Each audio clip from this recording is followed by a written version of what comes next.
The following podcast is being brought to you by the Defy Life Podcast Network.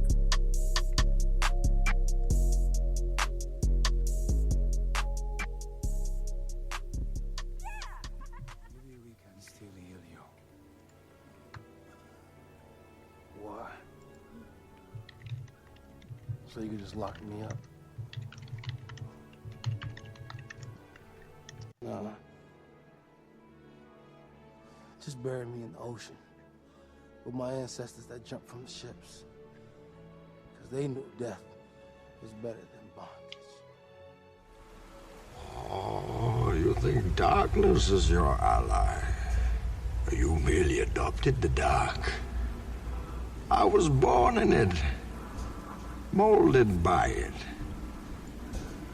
I didn't see the light until I was already a man. By then it was nothing to me but blinding. The shadows betray you because they belong to me. In the hell do you think you are? Okay, it's not working out. I'm gonna need the suit back. For how long? Forever. Yeah, that's how it No, works. please. Let's have it. You don't understand. This is all I have. I'm nothing without this suit. If you're nothing without this suit, then you shouldn't have it. Okay?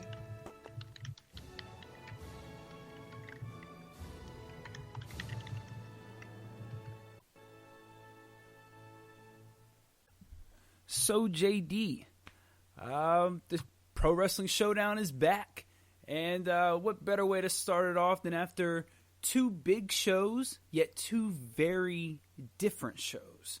We're like a zombie crawling up from the ground, trying to reclaim relevance. Trying to just find our spot. You know, we had a nice little spot, then it got some dirt put on it. We had to dig it back. We're just trying to dig back our spot.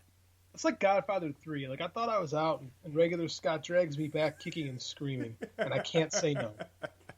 I just can't. I'm incapable of it. Well, and, you know, you brought up a great topic because apparently you watched a great show over the weekend. I did. I quite enjoyed it. I'm not abstaining from most American pro wrestling. In fact, quite the opposite. Like, we're recording this on Tuesday. Wednesday night's my wrestling block night, where I'll watch MLW, AEW, Dynamite, and Ring of Honor back to back to back. That is a chore, let me tell you. But like, yeah, for the most part, my focus these days is going on what's going on in the land of the rising sun. I'm super into what's happening in Japan, and I've kind of expanded my horizons a little bit beyond New Japan, and I've been peripherally following Pro Wrestling Noah this year, like just kind of following him on Twitter, and I'll watch the occasional match if it ends up on YouTube. But I liked what I've seen, and I really fell in love with his main storyline. It's really good, and it culminated in Noah's 20th anniversary show that took place this weekend. And I won a free contest to watch it for free, thanks to my buddy Mike Gilbert and Fight TV. So, oh, wow. Yeah. So how can I turn it down? And yeah, so I watched it because I covered it for the Fight Game Media website. And man, I just really love The Chronicle Volume 4, which is a weird title for a wrestling show, but that's what it was. You know, just completely not knowing what's going on, but just hearing the title, I don't mind that. That's actually very different and it's intriguing. It kind of makes you, okay, Volume 4, that's cool. What was Volume 1? You know, that's cool. I like that, actually. The show that took place 4 years ago. Like, it's just what it's their anniversary shows. It's just Japan loves English, but they just use it very differently than we do here.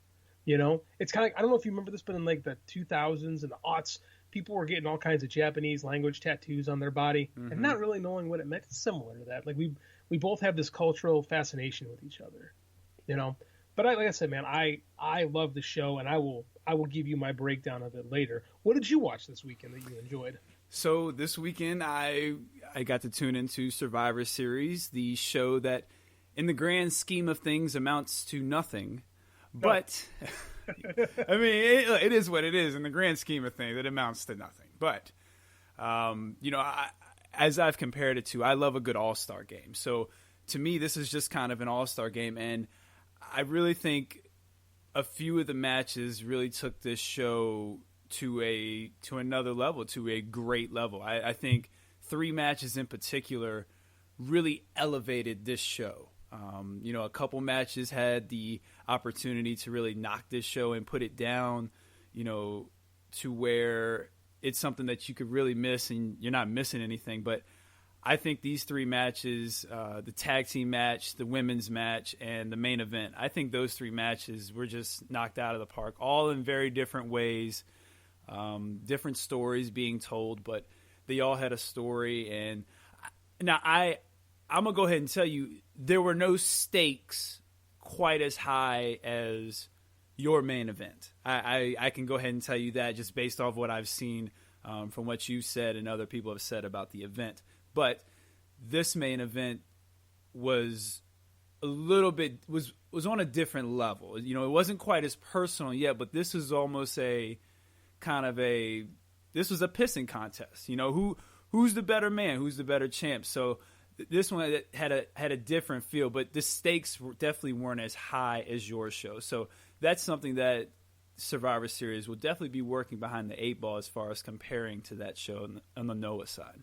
So let's be honest. What wrestling podcast is going to give you a legitimate comparison between WWE and Pro Wrestling Noah? You're going to get positive reviews on both of those from the two of us. There's no other podcast in America that can offer that type of coverage. Where someone's going to say, I love Survivor Series, and someone else goes, I love Noah. Usually you get one show that says one or the other, never the two at once.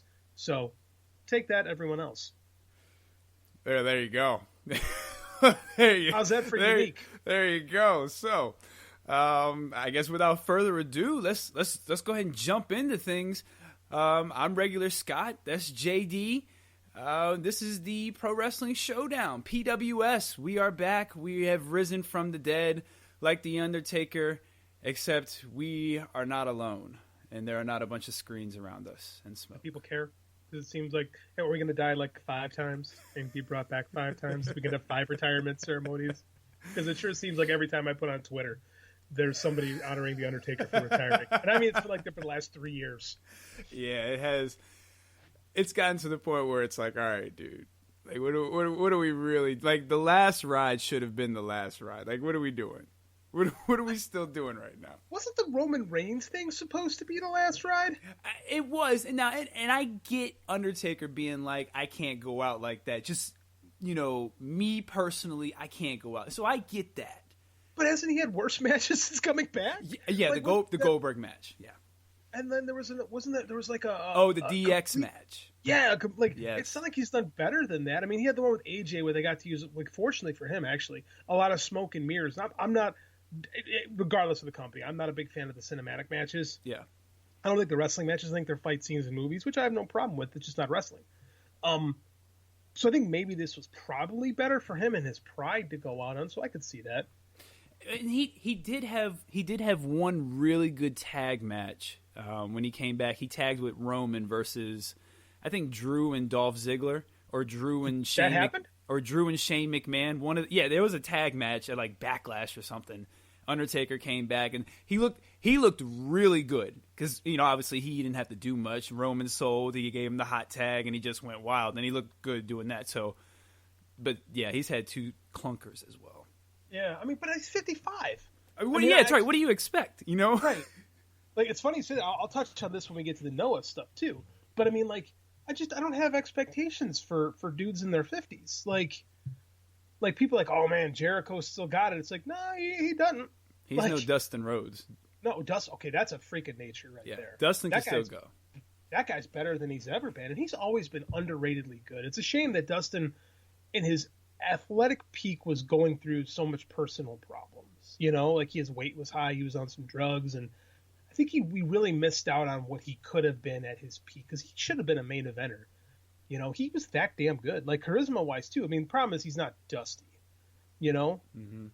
And he was just coming out right as like Cody's had the benefit of Dusty being gone a long time from the ring, and it didn't really quite work that way with Dustin. So it's a shame. But Dustin, yeah, you're right. Dustin, damn good. But he's an anomaly, like you said. So you're not gonna find too many of those guys running around. I'll mention one later, who is that old and that good. But I'll save it for my turn. Okay. So Before we jump into the main, is there any wrestling news that has caught your eye, or any wrestling tidbits that you feel like should be brought to the people? Yeah, there's 2 tournaments going on in Japan right now. The World Tag League in New Japan and the Real World Tag League in All Japan. Like, yeah, that's petty shit with those names. That goes back a long way. And neither one of them freaking mean a damn thing. Like, I don't know. Like, does anyone care about either? Like, especially the New Japan one, where we're like just over a month away from Wrestle Kingdom, and the World Tag League is just kind of there. I heard the best of I'm not watching right now, but I heard the best of Super Juniors is okay. Like, I imagine because they have the J Cup going too in the U.S., if they were able to merge the 2 rosters right now with the guys in the J Cup and the guys in the best of Super Juniors, you'd have one heck of a tournament. But otherwise, New Japan is kind of for me right now. Yeah, I think it's going to be like that until Wrestle Kingdom. I think so too. I mean, they're good at ramping up the attention when they need to, but right now, I don't know. Right now, my attention's I think the most important thing kind of coming the next few weeks is probably Moxley Omega, and then after that, probably nothing much till Wrestle Kingdom. We're at the end of the year. You know, there's really not a lot. There usually isn't a lot going on in December, with the exception of Wrestle Kingdom. So here we are. It's very true. So tournaments, and you said there was 2, or were there 2 tournaments? There's 2. Well, there's 2. There's actually 3. Well, All Japan has their Real World Tag League going on, so it's a tag team tournament, much like a G1 but smaller. New Japan has the World Tag League tournament going on, and then they also have their Best Super Juniors tournament, which is their little guy. There's actually little guy. Their smaller weight, big tournament, and they're being run at the same time. Like on the cards, they're having some Best of Super Junior matches and some Real World Tag matches. It's a lot of New Japan's like that, man. There's a lot of like water treading until there's something big. Like New Japan, I don't think American fans get that. It's not a week-to-week promotion.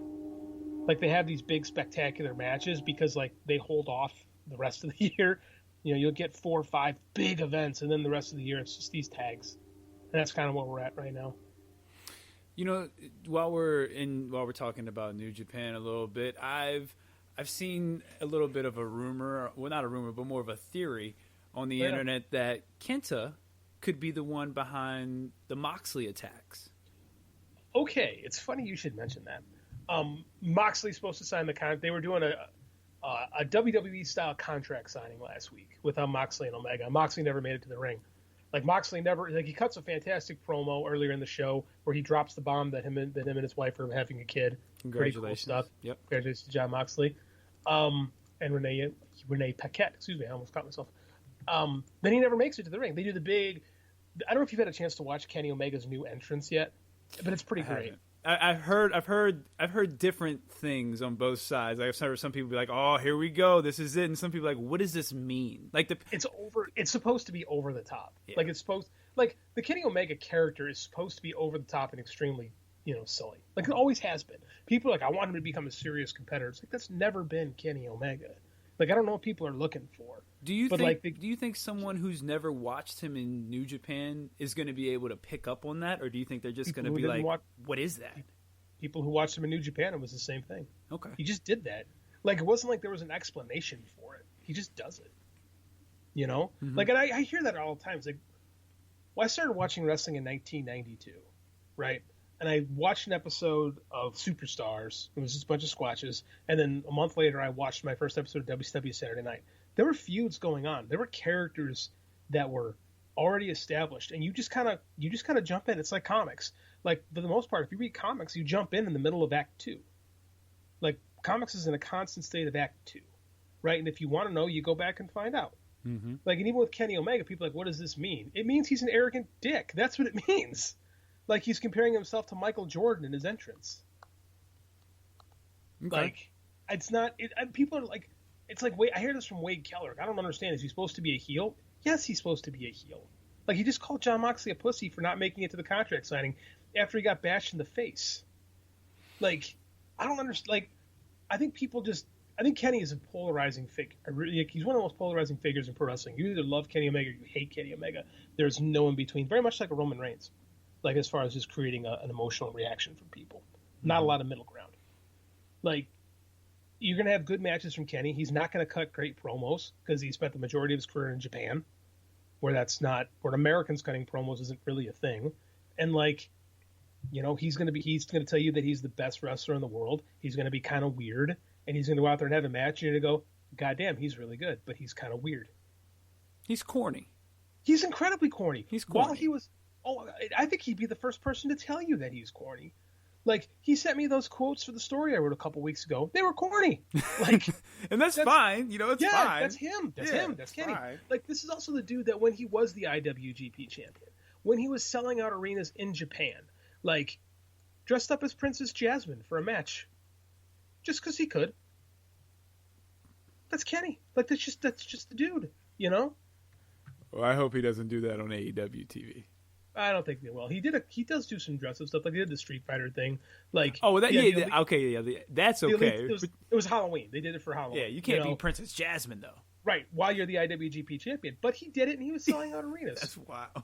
I didn't know that. That's wild. Oh, yeah. That's why I said people like, oh, Kenny needs to be serious. The cleaner needs to come back. I'm like, the cleaner, the whole cleaner character is a nerd's idea of what a tough guy is like. I will show you his promos of when he joined the Bullet Club. They are corny. They're not like money promos. Kenny gets over because he's amazing in the ring. Like, that's what he does.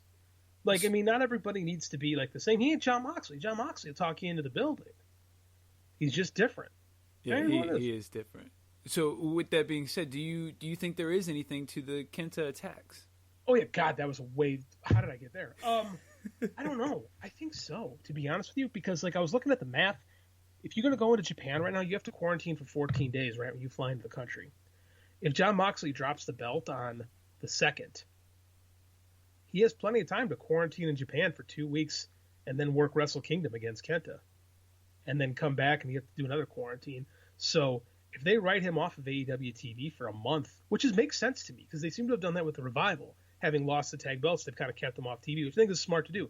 When you take the belts off of someone, they look less than right away when you see him again, you know. Mm-hmm. But I think AEW is better at, you know, absence makes the heart grow fonder kind of thing.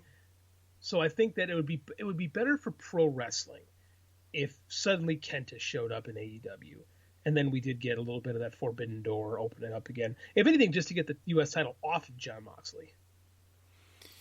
Unless John Moxley's going to take I mean, 'cause he has some pull, I'm sure. And if he's like, yo, I want to go to Japan and wrestle for 6 months, he could go do it. So unless he plans on taking a longer tenure, yeah, I think the belt's got to come off of him. A year ago, that's possible. You know, now I don't know. Like, really, you don't think he has that kind of pull? Oh no, for sure. I don't know if he legally can. If it's feasibly possible to go do a 6 month tour of Japan right now with things. And then his wife is pregnant, and we're not sure when she's due.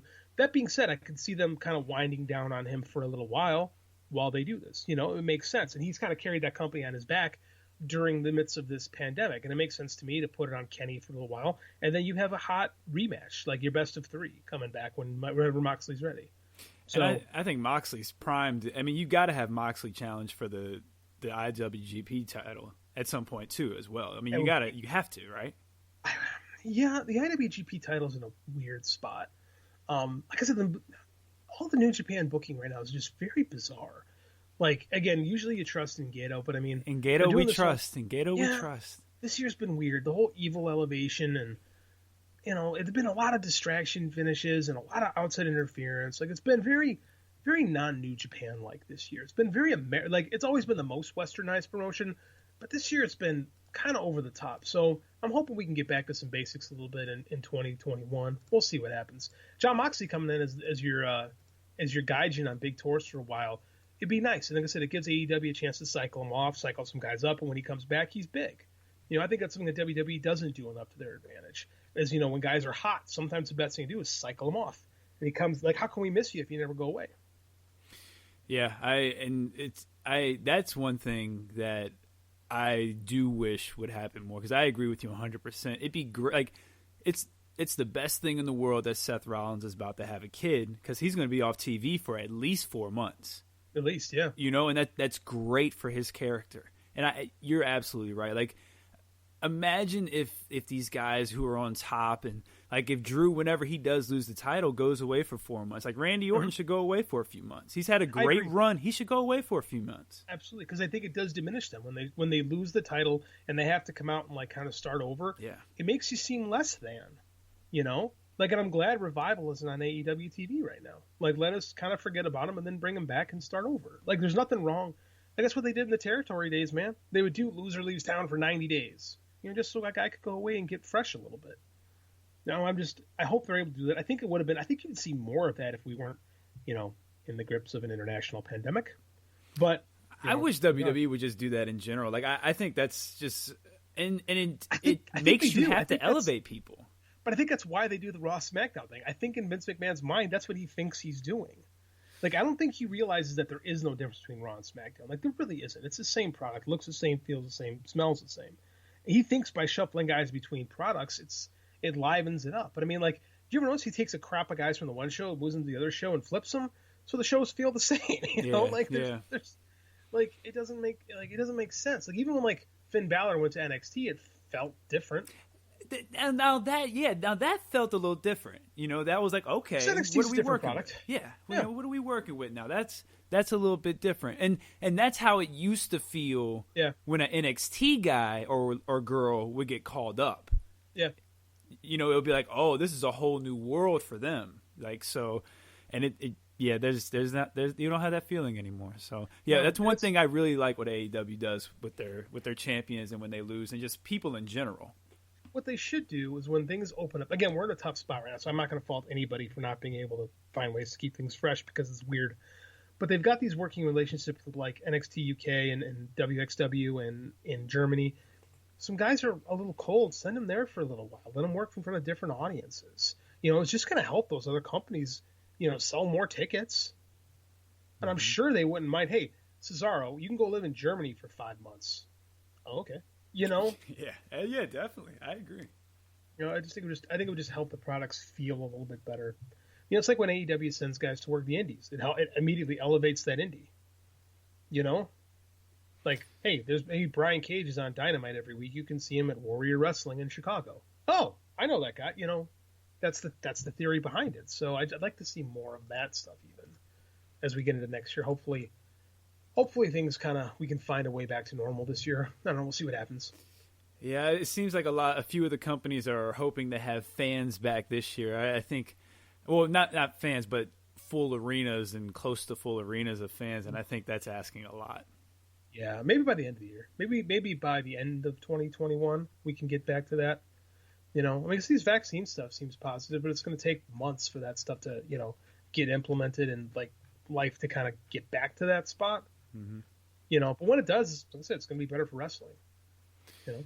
Yeah, that's another thing. AEW has done pretty well as far as handling just the pandemic and how they handle things, is because they have fans, and you could definitely feel the difference between their product and other products. Yeah, they're pushing it. What they're having a hard time doing now is they're almost like the TNA spot where they had the same show at the same place, and they're like, hey, come. Hey, they're having a harder time selling those tickets every week because, like, how often can you milk one market? You know, it's especially in this environment, it's tough, man. It's real tough. Yeah, and that TNA crowd thing, that was a very real thing as far as how the crowd reacted, and you know, that was So that we're going to see how that affects things. Yeah, it's tough, man. I mean, WWE's moving to Tropicana Field, I think. Yeah.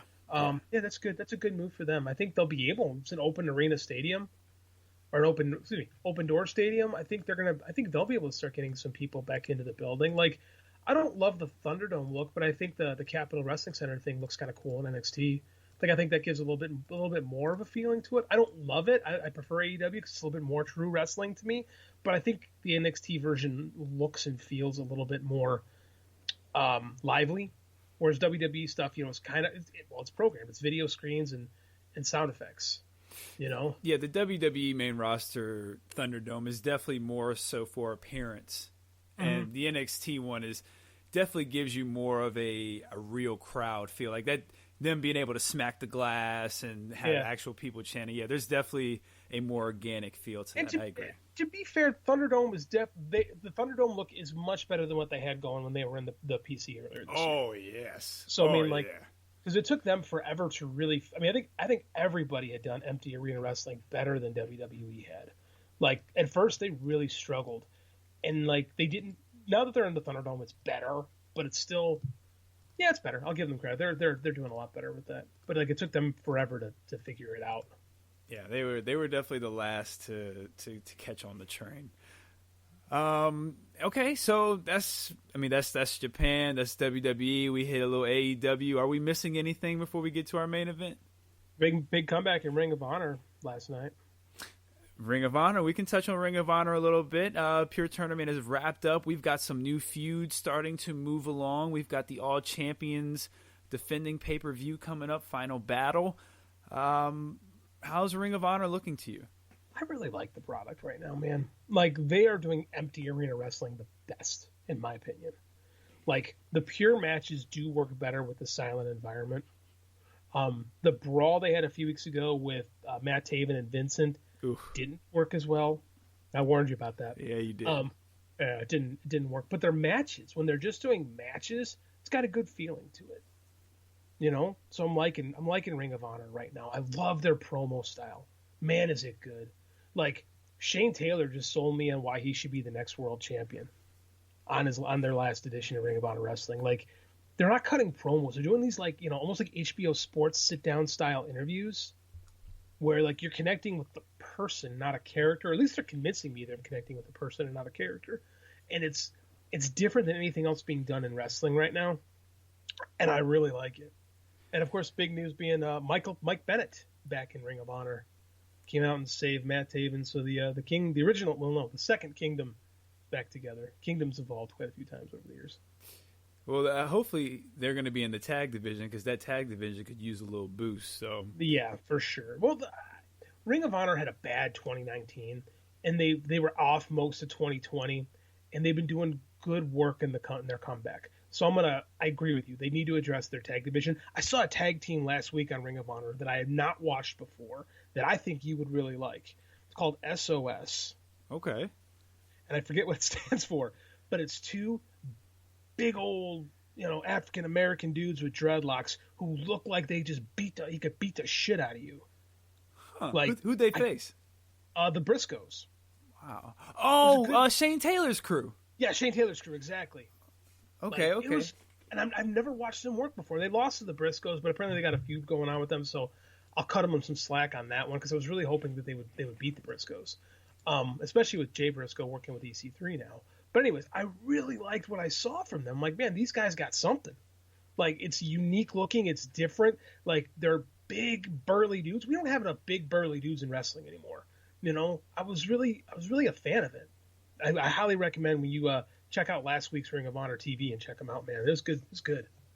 I'm all about this elevation of Shane Taylor and getting him to the main event. Like, I've mentioned I'm not quite as high on Roosh as I've seen some people are, and I think Shane Taylor is a guy that they can kind of build around and make their next big thing. I think he could be that guy for them. Oh, I agree. I think, and it's funny. He talked about his partnership with Keith Lee, and Keith Lee kind of leaving him in Ring of Honor and then to figure out what to do next after his tag team partner left him. And it was like, wow, that's real stuff. I can connect with that. But I think you're right about Roosh. There's something that a lot of the CML guys come to America and they don't connect. It doesn't connect as well. If the AAA guys like Phoenix and Pentagon, they don't seem to struggle as much. But the CMLL guys, like I look back on, even going back to like Mystico, like it's not the same. Like you look at like Andrade, like La Sombra. My God, the man oozed charisma. But as Andrade, it's something's missing. And I think a lot of that's true. Like Mascara Dorada. What is his name in WWE? Grand Metalik. Same thing. Grand Metalik was unreal in CMLL, and he's a dude in WWE. Like there's something about being in that environment that like swallows some guys up for whatever reason, And I think that Roosh kind of feels that a little bit in Ring of Honor, I do like his group because I like Kenny King and stuff, but I just I'd rather see Kenny King on top, to be honest with you, than Roosh. Yeah, I don't argue with that. But it's an offshoot of Los Ingobernables, which is like a stable now stretching from CMLL to New Japan to Ring of Honor. Yeah, I was gonna ask, how many people and how wide does this group go? I mean, like that's what it is. I thought they were gonna have their own version of WWE with Andrade and Garza, and that seemed to kind of not go anywhere. Oh, that would have been cool. It seemed like that's what they were doing because they all that stuff that they do, like the Tranquilo and all that's from La Sombra, that's from Andrade. So I figured they would just naturally adapt it, kind of like they kind of tried to naturally adapt Bullet Club, but it didn't work there either. So, which would have been a shame. I think that helps Andrade's presentation. Well, thankfully Andrade dates Charlotte Flair, or he would probably be on his way out, especially since Selena's gone. I don't know if that would be, especially in Selena, I don't know if that'd be a problem for him. Like, I think that guy could go back to Mexico and be fine, or go to New Japan and be fine. Or I think AEW would take a flyer on him and pay him some money for a couple of years to, try to figure it out. Mm-hmm. Miro's starting to figure it out again. He's starting to, find something over there. Yeah, Miro's got some. He's got some work to do to show me something. His work's been good. The match he had with Trent was actually really good. Character, it was good. It was a really good match. Like, and they were actually.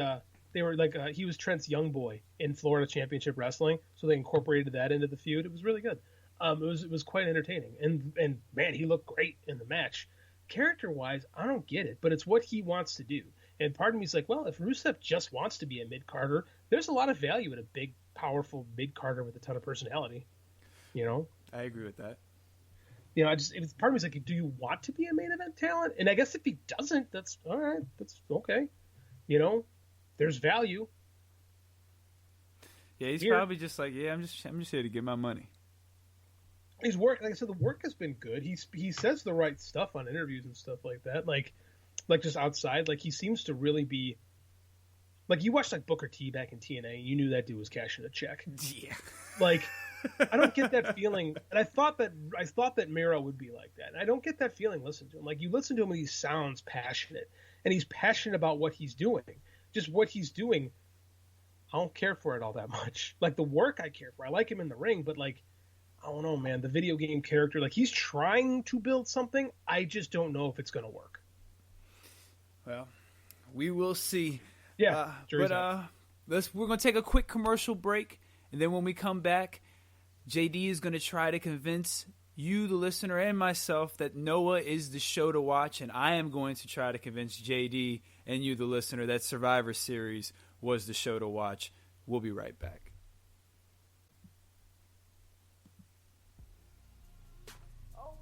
Welcome to the Anything, Everything, and Nothing podcast with Lynn and Kim. Join us as we discuss the latest in everything from entertainment and current events to the craziness that is our real life. Let's laugh, let's live, let's talk about it. New episode every Tuesday on the Defy Life Podcast Network. And remember, if you're not defying life, then what are you doing? Lynn and Kim.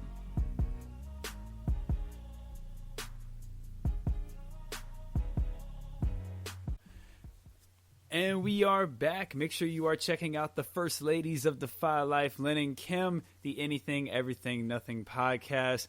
The ladies always do a great job. The first female battleground champions of Defy Life. Alvin Glimph, they're all coming for your title. They all want your title. I'm just letting you know it's time to defend that belt. All right, back to the pro wrestling. JD, before we duke it out and have our showdown, why don't you tell everyone what you're up to and where they can find you on your socials? You can find me at JD_Oliva, OLIVA at Twitter. Mostly I'm a writer by trade. Like I write mostly novels. I write wrestling for Fight Game Media. I'm covering mostly amateur wrestling and Japanese pro wrestling stuff, which is pretty cool. That's where most of my work lives. We're got some cool stuff going on at Fight Game, so that's a great thing, great place to be. So I'm really happy with the work I got going on there. Otherwise, I got books there. You can see them on Amazon, Kobo, Barnes & Noble, wherever finer books are sold. JD Oliva is the name there, too. And you can catch me on Facebook, at JD Oliva Writer on Facebook. Busiest man in the Twitter realm right now. I just finished a book before the show, and my brain might fall out of my ears. See what I'm saying? Oh, man. And you can find me on Twitter at @NE4MarvelVerseDC. That's the number 4. You can also find our podcast here, Showdown Pro, at Showdown, or Pro Wrestling Showdown at Showdown Pro on Twitter. And, yeah, that's it. That's all I got. All I got is that one thing. I have nothing on JD's, on his plate. I'm not saying that's a bad thing. I got too much. I got All right. 4 hours of sleep last night. Well, that was worth it because you finished the book. It would have been better if I didn't have the 4-year-old at 6 a.m. going, Dad, let's play. I was like, oh, sweet Jesus. That's true. Touche. 1 year to kindergarten. Can't wait. So, JD, Noah, I'm gonna let you start because I feel like I'd rather work from behind because I feel like this main event was something special. So I'm gonna let you start. I'm gonna start this off. Pro Wrestling Noah is celebrating its 20th year in existence. Noah was an offshoot company for people probably. I don't think our audience is like super attuned to what goes on in Japan, so I'll give a quick little overview. Noah was founded in 2000 by Mitsuharu Misawa, who was the top guy in all Japan pro wrestling when they were at their peak. Regular Scott, you remember that I made you watch Misawa Kawada from 1994? Mm-hmm. Yes, this is when he was at like his peak as a draw and as a worker. He took basically the entire company of All Japan with him and founded his own company, Pro Wrestling Noah. And at the same time, Antonio Inoki lost his damn mind and decided pro wrestling needed to be worked MMA. Noah came on the scene, and for a good 5, 6 years, Pro Wrestling Noah was probably the best promotion in the world with some of the best talent. Kenta, one guy that come out of Noah that pretty much I think everybody around here would recognize. As of late, since Misawa's death actually in 2009, the company has kind of struggled a little bit. And heading out of the last year, I was kind of getting into them a little bit, and I wasn't crazy about it. They're probably my 4th favorite promotion in Japan last year. This year, they got purchased by a company called Cyber Agent, who also owns DDT, the comedy wrestling promotion in Japan. So now Cyber Agent owns both DDT and Noah. They call it Cyber Fight. So you got these two very different promotions that, imagine if Raw and SmackDown actually were different. Like, fundamentally polar different. That's kind of what Cyber Fight's got going on. But Pro Wrestling Noah, at the beginning of the year, right as the sale was taking place, one of their stalwart guys, a former 3-time champion by the name of Go Shiozaki, won their World Heavyweight Championship, the Global Honored Crown. He beat Kaito Kiyomiya, who was they were trying to push him as Okada, their version of Okada, the young up-and-comer guy who's 22. It just didn't quite click. Like, the kid wasn't ready yet. Well, Go Shiozaki's probably about 38, veteran, and, you know, he kind of put the company back on his shoulders at a time when they really were trying to right the ship a little bit. Now, in Japan, you not only are you on your own, but you're always in part of a team. So Shiozaki was in a tag team with a dude by the name of Katsuhiko Nakajima, who was a prodigy in Japan as a 16-year-old. Like, he debuted, he was Kensuke Sasaki's young boy forever. And, you know, he lived with Akira Hokuto and Sasaki for years, and he was kind of their guy. But he had, on his own, Nakajima never really quite got over. He was a former Noah champion, and it just didn't quite click, you know, until he kind of developed a new attitude.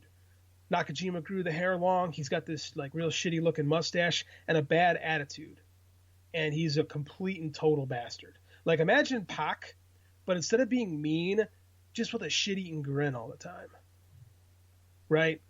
Like, can you imagine that in your head? Like, a guy kind of look... Yeah, somebody you just want to punch in the face all the time. Yeah, incredibly punchable. Smart ass, always smiling, but he's probably got the most lethal kicks in the business.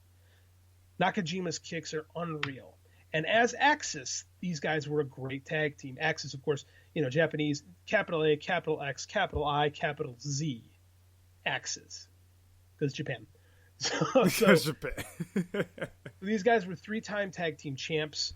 Go Shiozaki, like, you know, he's the champion, right? And the crowd clicks with him, and his partner's kind of a dick, but he's kind of like your dick. You know, he's kind of like that jock in high school who like, he's a dickhead, but everyone kind of likes him anyway because he's kind of funny. Mm-hmm. Like, there's a connection there. Well, after they failed to win the tag titles, Nakajima hauls off and kicks the shit out of Shiozaki. And before this, Nakajima was the GHC national champion, their equivalent to the Intercontinental title. Okay. Right. And he had just lost it to a dude named Keno, who is leading Noah's big, heel faction group called Congo. Right. Keno is, you want to talk about dudes with punchable faces. Keno has got this bleach blonde hair and this like pouty face, and like he's completely unlikable as a human being. But he is super committed to making sure his faction is on top of New Japan and that he is the man. And he also, this guy's I believe Justin Nipper told me he was a Japanese national karate champion multiple times. Oh, his wow. kicks are just are insane. Oh, so he's legit. Legit. This dude, and same with Nakajima. These dudes are legit. So in a shock, Nakajima turns on Shiozaki, his best friend, and joins up with the Congo group, led by the guy who just beat him for his title. And so the question is why, Nakajima, why did you jump in with Congo? And, Keno's like, because Congo is strong, because Congo is the dominating force in pro wrestling. And Nakajima's over his shoulder just kind of shrugging like, whatever, sure. Like with Nakajima, you get the hunches he's doing it because, like, he just wants to get whatever he can do to get the title. And it's better to be with the bad guys than to be an island. But you never get the sense that Nakajima's all on board with Congo. So in this fall, we had the N1 victory tournament, which is kind of like Noah's version of the G1, right? Everyone competes, just including the champion, and they're telling just an unbelievable story with Go Shiozaki. This dude is coming out to every match. Both of his shoulders are taped up, right? Every match, it looks like Go Shiozaki's arms are going to fall off. Like, he is just working his arm. The selling on this man is unbelievable. At the same time, he starts like his new battle cry of "I am Noah," right? And the crowd's really getting into it.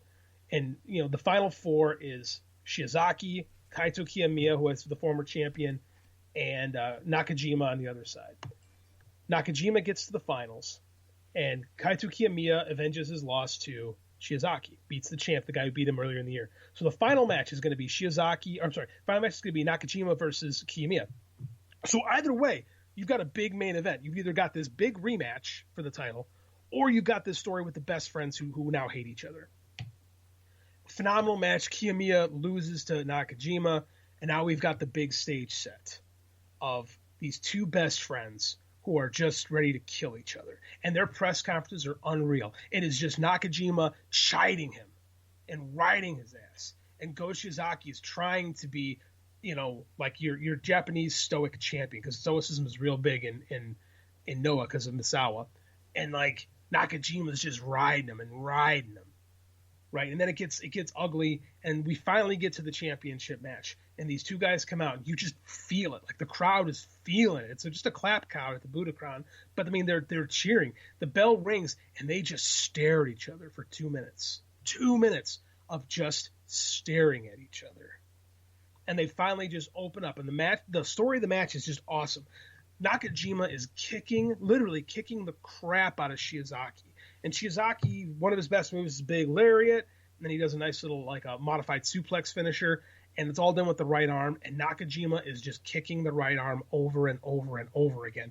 And Shiozaki is like going after him with that right arm, and every time he hits Nakajima, he's grabbing his arm and screaming out in pain, and like, but the fire is building up in his eyes, and it's just, I think it was about a 40-minute match of just two guys trying to kill each other. And like in Japan, you can win the title on a count out. So like there's a couple count out spots that like the crowd's like, oh my God, one of these guys is going to win on a count out, and it's 20 count, and they work it, and you get it like, oh, like the level of selling in this match, because it's all about the sell. It's all about Go Shiozaki, trying to pull himself together, trying to find a way to beat this guy who stabbed him in the back. And Nakajima just keeps kicking him, but he can't keep him down. Like Go Shiozaki won't quit.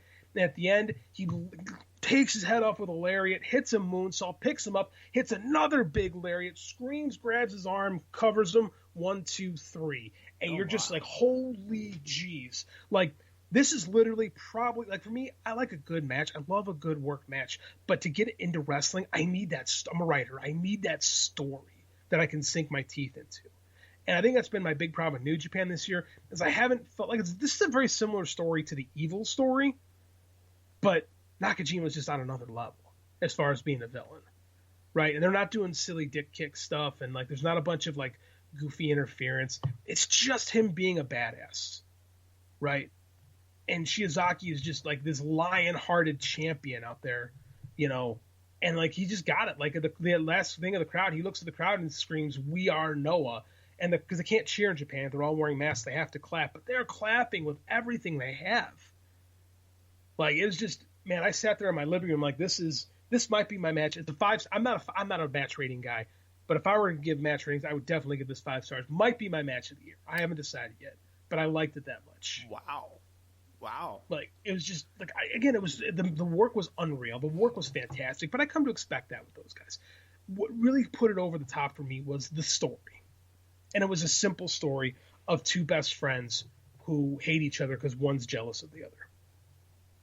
You know, one wants what the other has. Right. You have two guys. One of them is Kenta Kobashi's student. One is Kensuke Sasaki's assistant or student. So you got these like, you feel that lineage in these two. Like, and they're calling out spots. Like they're doing like Shizaki's doing the Kobashi chops in the corner. Like, and they do. That's why Japan's great. It's like not everyone gets it who watches Japanese wrestling because you don't have the years of education behind you to understand what they're meaning. But I hear people go, "Oh, they don't do storytelling in Japan. It's just flippy stuff." And I want to pull my hair out of my head when I hear it because there were no flips in this match. Yeah, I was going to say Japan is not really. I mean, there are some flips, but they're not really a flippy. But no, the junior company. I'm going to talk about Noah in a couple weeks. Yeah, there's tons of flips in. I'm not Noah in Dragon Gate. I'll talk about Dragon Gate in a couple weeks, but not in Noah. Like, yeah, the junior division, sure, that's what junior heavyweights are in Japan. But people will say they're just frustrating. It's like, no, you don't watch. Like, this was just, man, and the crowd emptied out. Like, the wrestlers came up from the back after the match, and you just felt it. Like, it felt like this was a moment. Like, that was great. I'm gonna watch it again. Is this like Noah's WrestleMania? Yeah, this is their 20th anniversary show. This is like WrestleMania 20, kind of, for them. Okay, so this would be a good launching pad for someone to kind of jump on board with Noah. I think so. I think if you read the piece that I wrote for Fight Game, because I wrote a preview that focused mainly on this feud, and you watch the show, I think you could follow through. Because what was cool, they weaved the semi-main event in there. Because the semi-main event was Kiyomiya, who I talked about before, who was the champ. He challenged Keno for the national title, right? And these two, like Keno's a former champ, Kiyomiya is a former champ in the world champ division, and they're both fighting for who's going to be the next guy. Like everyone has kind of anointed Kiyomiya as the heir apparent. Like he's already had his run. He's basically, they've been calling him like the next Okada over there. They put him in the green suit, which is, again, that's all about Misawa and Noah. And Kiyomiya really didn't live up to it as a champion. But now that the focus has not been him in the company, all of a sudden this kid has swagger. Like you're just feeling it when he's out there, and his suplexes are on point. And like now he's working with a little bit of a chip on his shoulder, and he's working against Keno, who's just this self-entitled jerk, right? Who just expects everything to be given to him. He expects everyone to understand that it's his company and he's got this posse behind him. And like both these guys play their roles so well, and they've been back and forth in their career. And I thought for sure Kiyomiya was going to have his moment and win the national title. And he didn't. Like Keno submitted him with a choke. He didn't even choke him out. He submitted him. And everyone was just like, what? And I'm like, I don't know where they go with Kiyomiya from here. Yeah, how do you can't, once you tap out to a choke, that hurts. Right. Well, this is the thing, is most of the matches on this show ended in submissions. Not some of the matches, almost all of them. So they went with the decisive finish, so exactly who won. Right, and but it's like, where do we go from here? Because I know they're not going to cool on Kiyomiya. It's just one more obstacle of throwing the kid's way while he builds himself back up to the top. But you're just like, you're stunned. Because it's like everyone figured, oh, Kiyomiya, this is it. This is how he climbs back up. I thought for sure Nakajima would beat Shizaki, and Kiyomiya would beat Keno. And it was the exact opposite in both matches. And like, I kind of like when I'm surprised and I don't know where I'm going from here. And you see just a lot of opportunity. And those were the top two matches. And again, Kiyomiya just has he's a great worker already for being 23, and his suplexes are just on point. Like, they're just so good. And Keno is another just dude that just kick. Like his kicks, you hear them, and I grimace every time I hear them. And like their chests are purple, by the end of these matches, and it's just you just feel it. You just feel like the intensity. Japan's all about the fighting spirit, and like this really was it. Those were the feud they interweaved so well. Like there was a tag team match the week before with Shizaki and Kiyomiya versus the two Congo guys, and it got me so fired up for this pay-per-view that it just left me ready to go. And then like we talked about the top 3 matches, I'll give you my number 3 match for this Noah show, and that was the tag team match. And we talked about old guys. The Noah tag team champions, it's called Segura Gun, which would be Segura's army in Japanese. Takashi Segura is a multiple-time former champion in Noah. He's a former Greco-Roman Japanese Olympian. He's 53, I think, and the dude looks like he's 32. So he's on the good supplements. And he is currently co-holder of the tag titles with... Are you familiar with Kazuchika Sakuraba? Oh, no. Oh, boy. Kazuchika Sakuraba is an MMA legend. And when I say MMA legend, he was called the Gracie Killer. Oh, wow. In the late 90s, early 2000s. This dude he made his name in Pride Fighting Championships. Like, he beat, I think, 2 or 3 Gracies. Like, I think he tapped out Hoist Gracie, the most legendary of them all. And he's just, he's a shoot fighting legend.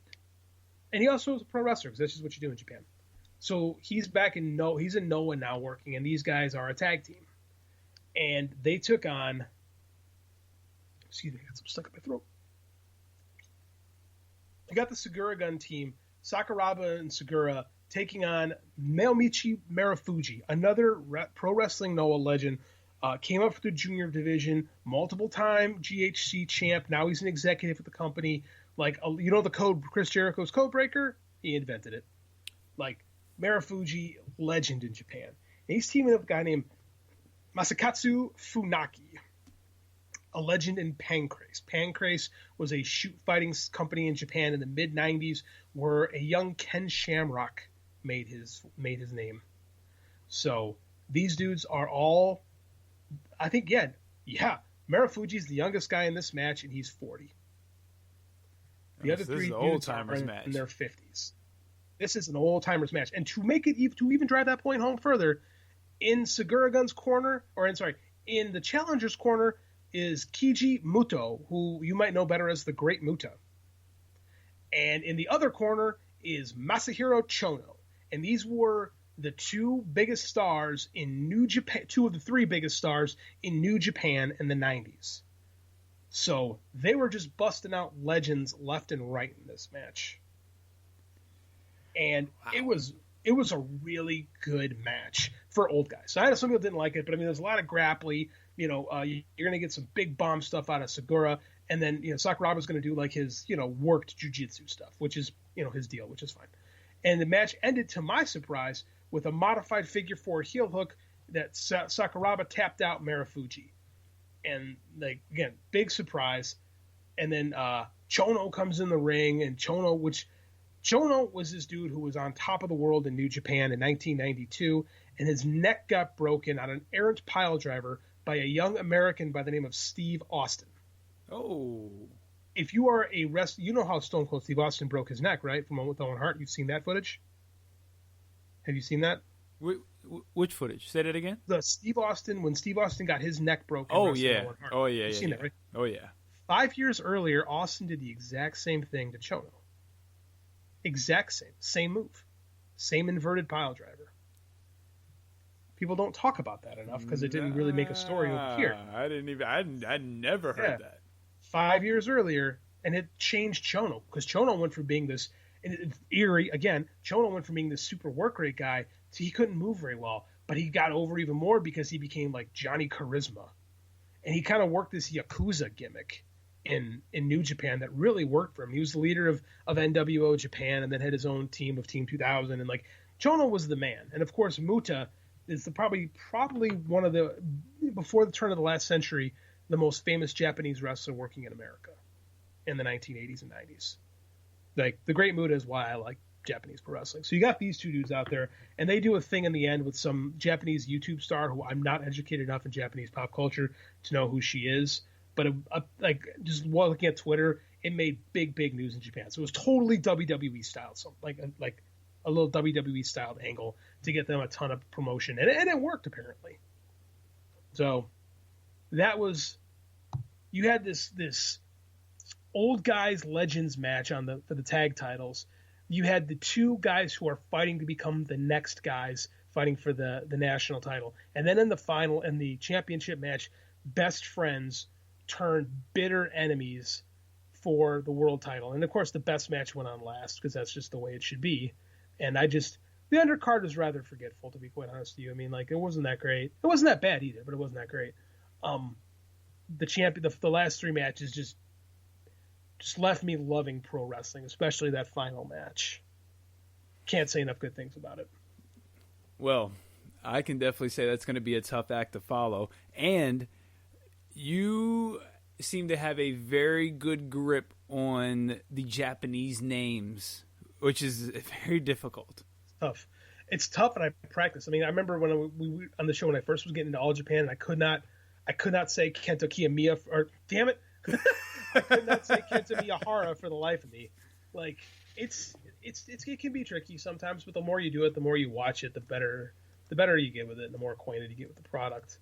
Like, yeah. Okay. All right. Well. That being said, don't sleep on Pro Wrestling Noah right now. Wrestle Universe app is available, $10 a month. There's some really good stuff going on there. Cheap plug right there. Very nice. Okay. Survivor Series. Whew, that's going to be a tough act to follow. Now, let's go ahead and get the obvious and get the monkey out the room. They weren't fighting for nothing. There were no titles on the line. There was nothing but quote unquote bragging rights on the line. So I'm not even going to take the cheap shot and say yeah, like there's nothing I can say about Survivor Series that a zillion other podcasts haven't already said. So yeah. You know, go ahead, put that out there. So there's that. Now, let's get to the actual show, because at the end of the day, it's all about what the performances do and what stories they tell in the ring. I told you at the beginning of the show there were 3 matches that really set this show apart and kind of elevated it to one of the better shows that WWE has done in a while. And that was the main event, Roman Reigns versus Drew McIntyre, both champions on their respected brands. The New Day versus the Street Profits, and Asuka versus Sasha Banks.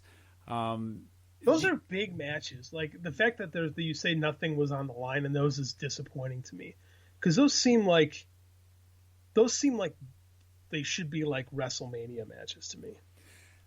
The Drew McIntyre Roman Reigns match 100% felt like this should not be happening right now. And I said that I really wish that they would have held off, and Orton somehow would have kept that title, and they would have held off until Mania. I would have had Drew McIntyre win another Royal Rumble and challenge Roman Reigns. Be like, if that's how you want to call it, I'll just go win another Royal Rumble and go about it that way. That's how you keep this dude and build another star. But I agree.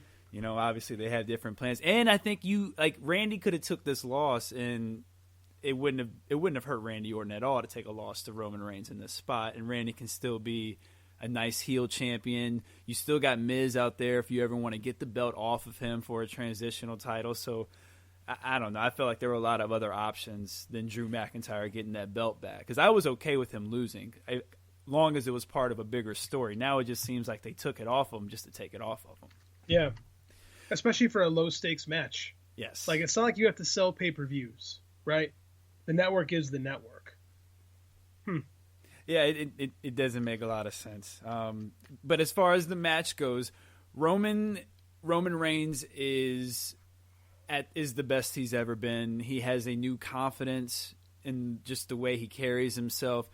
He truly seems like he has embraced and really is this tribal chief. Like, the way he carries himself, you look in his face and you're like, this dude really thinks that he is in charge and runs things. And the little things Paul Heyman does around Roman. When Roman puts his hand out, Paul Heyman runs to his side to grab the belt or to put the belt in his hand. And it's little things like that just add to this presentation and to this character. And Jey Uso lost the Survivor Series match earlier in the night, and Uso was like, it's my bad, I shouldn't have did that. And Roman's like, just go home. I don't need a loser here. I got too big of stuff to worry about. You just go home. You're not even coming in the locker room. So Roman is definitely doing this Godfather thing, and he's the hitman who likes to send out people to do his hits, but if he has to, he can handle the hit himself. I like it. Yeah, I love it. And Drew McIntyre is... Dude, that was Chono.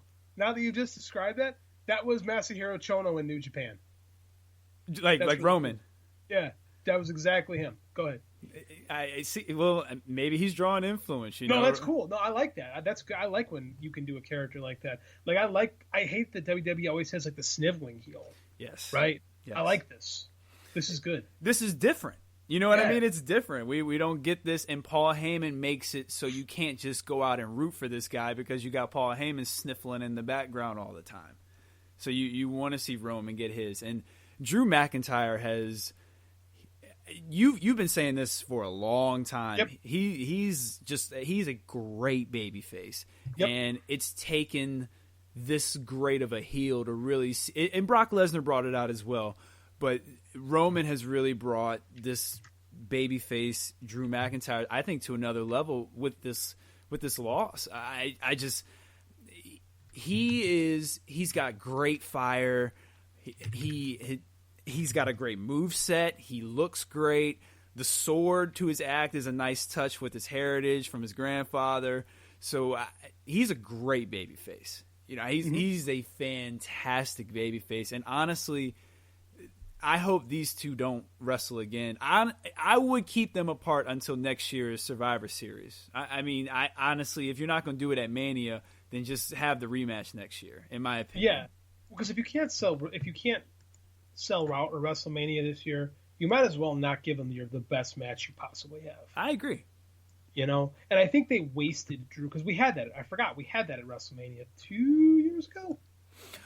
Yeah, we had Drew, but that was a little different circumstance. It was, and I think they're playing roles that are better at this time because I didn't think Drew was a great heel. I just think he's more naturally a babyface. Like I think he's just better in that role. And as we've seen, as Smart Marks had said for years, Roman is going to be a phenomenal heel.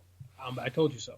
And he is incredible. His moveset fits the heel character as well. Even the Superman punch and the spear, they both fit the heel moveset a lot better. So he moves at such a methodical pace, and then he just all of a sudden, boom, the Superman, the spear, and he's got good explosiveness, good athleticism. So, and Drew McIntyre, and I also like the fact, because you don't see this a lot, Drew McIntyre, I didn't realize he's got a little bit of size on Roman, and that's something you don't see a lot either. So Drew's a big guy. Drew's 6'5". Yeah, Drew's huge. He's a big guy. He's a big guy, big burly guy. But he's in shape. Yeah. No, he looks like $1 million. Like, he is a big, monstrous dude who, I don't know if people get how big he is. I don't know if people get how big Roman is, but Drew's a monster. Yeah, because Roman is certainly not a small guy. So this match, and we've been discussing it just now, is a WrestleMania caliber match, and it really had that feel. There are certain matches that when two guys come face to face, even without fans, you could just kind of feel the tension between them, where this almost felt like, these two really want to see who's the best, because Roman was telling Drew in the build-up, you were the man while I was gone, but I'm back. Like, I'm back now. Like, I'm the guy. And he said that. I'm the guy. You're a great number 2, but I'm the guy. It's good stuff. It's incredible stuff, because there's a little bit of real, there's a little bit of real to that. Yeah. Roman is the guy, and Drew wants to be the guy. So you can believe the story. You can believe that they're going out there really trying to lay into each other. And, I've been saying this for a while. Roman doesn't get the credit he deserves for the worker he is. Drew's a great worker, so they put on a fantastic match. But the feel of the match, this just had a big fight feel, and it's something that WWE doesn't have a lot of. And I think that's why this match to me kind of really stood out and really elevated this event. This felt like this felt like one of the big four pay-per-views like it used to. Survivor Series used to be one of the big four. You know, you had the other pay-per-views, they were always good, but you always knew Survivor Series, Royal Rumble, WrestleMania, SummerSlam were always going to have big matches. You were always going to get a marquee match at these four events. Okay, I go back further than you. Like, Survivor Series was always the weakest of the four. Oh, I know. I agree with that. I definitely still agree with that. But it was still one of the big four. It was one of the big four, but like, there's only been one classic match at a Survivor Series, and that was because of what else happened in the match. You know, there's not been a lot of like, oh my God, Survivor Series. Remember these classic Survivor Series matches? You know, like, well, there was Sting. Sting showing up is big. He shows up, but that's a Survivor Series. He doesn't end in a match. Okay, true that. It's a good story. It's a good story moment. But again, that Sting, when Sting gets to WWE, he's such a shell of his former self that it's a shame. But yeah, that's a big moment, which is I think what WWE is super concerned about. They're really concerned about making moments more so than I think anything sometimes. And that was 6 years ago, you know? Well, and you might be on to something because this show, and maybe that might be the perfect way to say it, because this show had a lot of moments where you were like, this is a big moment, you know, this is a special moment, and you might be on to something with that. I think that my critique with that would be is like if you're always trying to make a big moment, then nothing is a moment. Yeah. You know, and I feel that way with a lot of wrestling matches, not just WWE, but I think a lot of times some mid-carders, I know it's like, oh, steal the show. I'm like, well, if everybody's stealing the show, what's the main event supposed to do? You know? Yeah. And again, like, maybe it's just a little bit of old school in me where I'm like, I still think, like, aside from like a Savage Steamboat, which that needed that match, because that main event, I don't care anyone tells me, Hogan and Andre sucked. It was terrible. It was a moment. It was a body slam moment. Mm-hmm. You know, that's exactly what it was. But you needed like actual wrestling on that show. You know? Like something had to like be good. You know, something had to actually make wrestling fans happy on that show. So I think they're always trying to make moments rather than like just letting things happen sometimes. You know, because sometimes when you let things happen, good things happen. You know, like they finally let Roman Reigns be Roman Reigns, and like, look what's happening. Like, you know, SmackDown ratings are up, you know, and it's directly attributed to him. If you give people something good, they'll watch it. And also to that, if you kind of give the people, like, people have been asking for Roman to be heel, and if for nothing else, just to see what would happen, just to see if they're right, and they were. Like, yeah, he's been great in this role, and I mean, he's been cutting fantastic promos. Just he's so smug, but it's almost like, what are you gonna do about it? Like, that's how he comes off. Like, yeah, I know who I am, but what are you gonna do about it? Like, there's nothing you can do about it, and it's just great to watch. Here's what's great about this too: is always sitting out there with Paul Heyman, who has literally been the manager of some of the greatest heels ever. Like, you take Brock Lesnar aside, like, he's been linked to Brock Lesnar for so long. I just wonder if people forgot what a great manager he was before Brock Lesnar.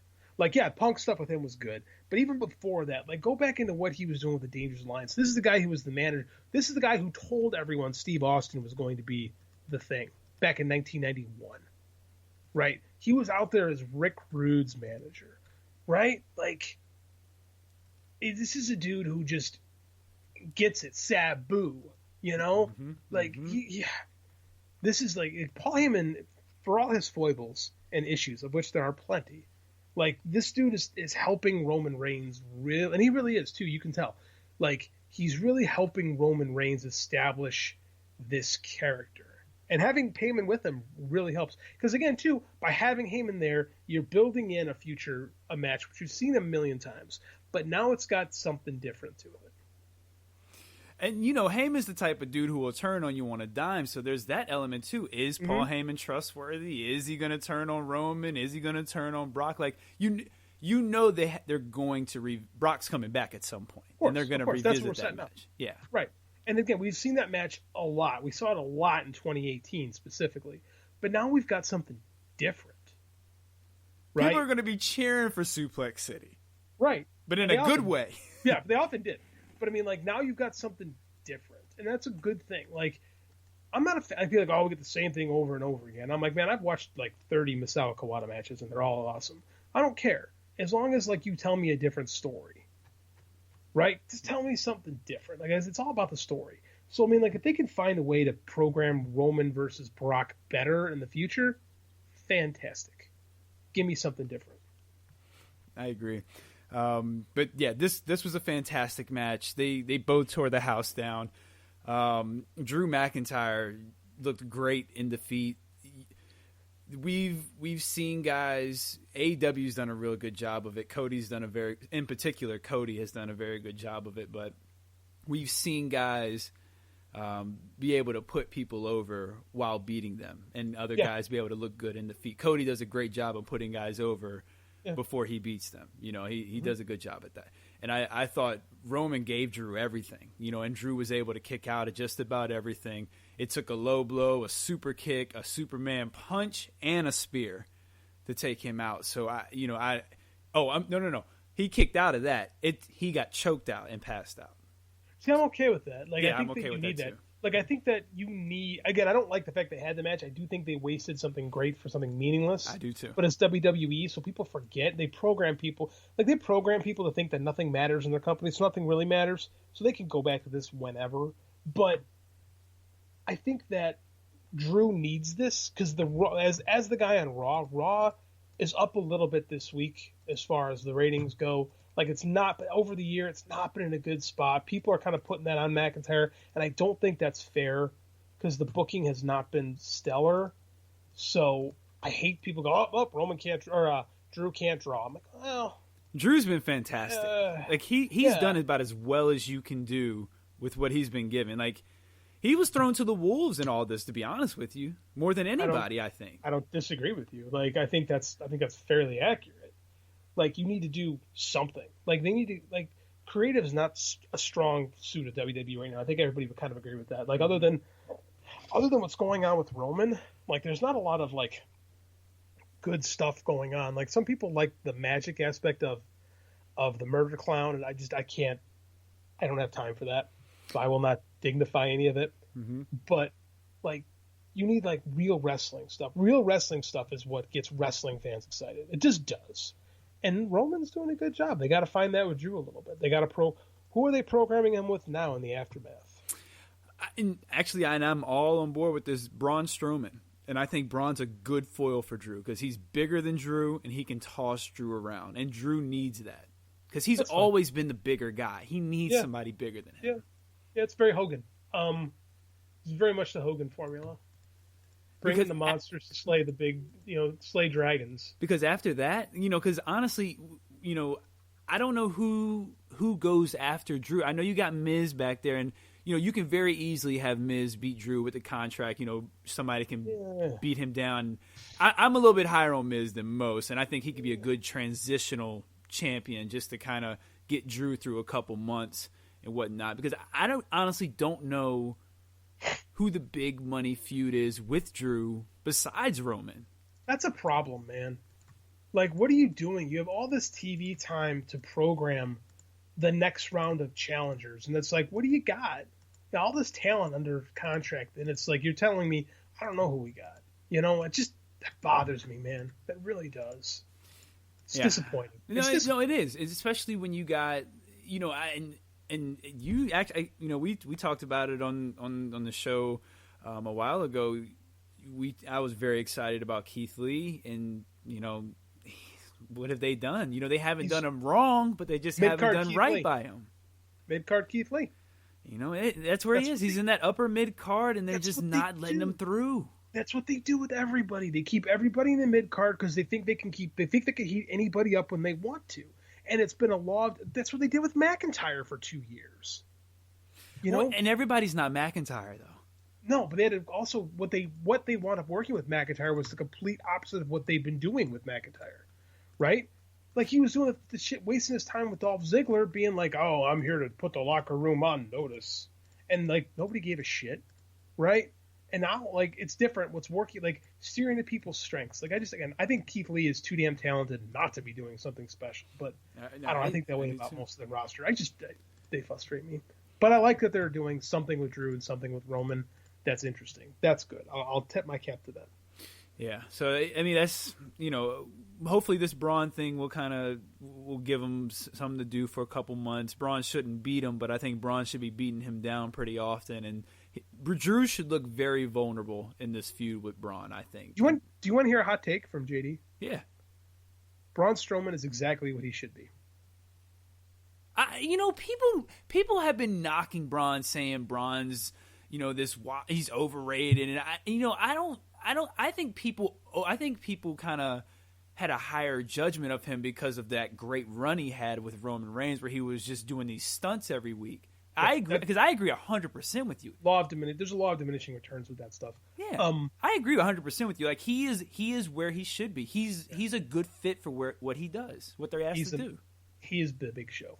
He is an upper mid-card guy that is really big, that works okay, that'll do whatever you tell him to do, and will put whoever needs to be put over, but he's not the top guy. Absolutely. And now he's got a championship reign to his name, so we can say he's a former champion. Yeah, right. That's a perfect analogy. That's exactly what he is. Not every big guy is Vader, who can come in and just destroy people. And I don't think Braun is talented enough to be the monster world champion. And I don't think they could tell stories having the monster world champion. Like, think about it. There has not been a bunch of monster babyface world champions.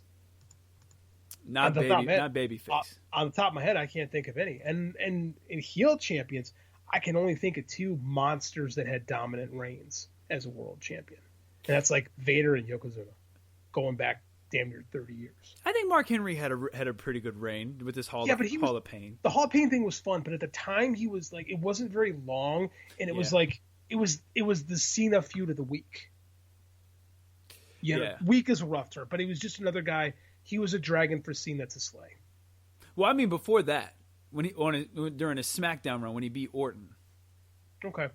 But I agree WWE at that time. But I do agree with you. It was too short to really call it an epic run. So I do agree with you on that. That's what I'm saying. Anyway. It's just not. There's not enough history for, like, even Andre. Andre was never a champion. Andre was a champ when Andre did win the title. He won it and immediately gave the belt to Ted DiBiase. Like, there's just not this long history of these monster dudes that stay on top. What do you do? Like, I think it kind of ends the story quickly. Well, usually, or at least I feel like if you have a monster heel win, I feel like there is a purpose for, like, you can use them if you have a baby face that you want to get over to slay this monster. If you have a plan, then it works. Absolutely. That's why you got, like, my all-time favorite Ric Flair match. My all-time favorite Ric Flair match will always be him and Vader at Starrcade 93, because Vader had a year-long run on top where everyone expected Sting to eventually beat him, and he kept beating Sting, and he kept beating Cactus Jack, and nobody could stop Vader. And then Ric Flair acted like he was going to die taking this match, and that's how they treated it. They treated this match with Flair and Vader like it was going to be Flair's funeral. And Flair wins, and it's possibly, I'll say it's one of the most triumphant moments in WCW history. It's one they didn't screw up. But that's not possible without Vader murdering people for a year. That's why Brock's reigns are able to get guys over. That's why Seth and Roman and Drew were all able to get over after. I think so, because Seth didn't. I mean, where's Seth now, though? I mean, Seth squandered, and Seth was super over before Brock put him over. But that happened. That happened with the Baron Corbin feud. Then he did his Twitter thing. Then they paired him up with Becky. Seth derailed Seth. I will not argue with you on that.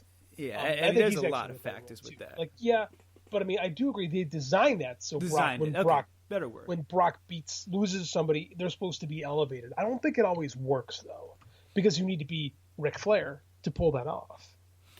That's true. And I wish fans would have been there for 30 years Drew. for something. I'm saying, like, I got to go back 30 years to pull out a great reference for it. So it's not like it's something that's easy to pull off. Well, I hate to use this reference, but Chris Benoit beating Triple H was a really big moment. Yeah, you're right. That is, yes. You know what? Let's be real. Let's steer away from that. Let's say Eddie over Brock. Oh, he did. Much better. Much better. Yeah. Much better. That has if that was at a bigger pay-per-view, I think that's a bigger moment. If that's at WrestleMania, that's a Mania moment forever. Yes, and they wanted to put it against. They wanted to do Angle. Was that? They wanted to do not Angle. They wanted to do Goldberg Lesnar because they were both leaving, and the crowd shit on it because it was terrible. Yeah. Had they done the Eddie match there at WrestleMania, you had something. Oh my gosh! Imagine that match at Mania. That whole thing plays out. Take Goldberg out because everyone's kind of forgotten he was involved in the finish anyway. And just do leave that Goldberg match. in. That's how you leave him in. Yeah, but Goldberg, that's true. That's how you don't even have to have a match. Goldberg don't even have to have a match. Just have him show up, spear Brock. Brock's like, yo, I'm not doing this no more. I'm out of here. He flips the crowd off. He walks out. Now Brock's gone. Then Stone Cold can still give Goldberg a stunner on the way out too. Yeah, you could even put Stone Cold as the ref in that match too. Yeah, absolutely. Yeah, if that moment happens at WrestleMania, Eddie Guerrero is made for life. It happened. It was good. I don't think it was at the right place.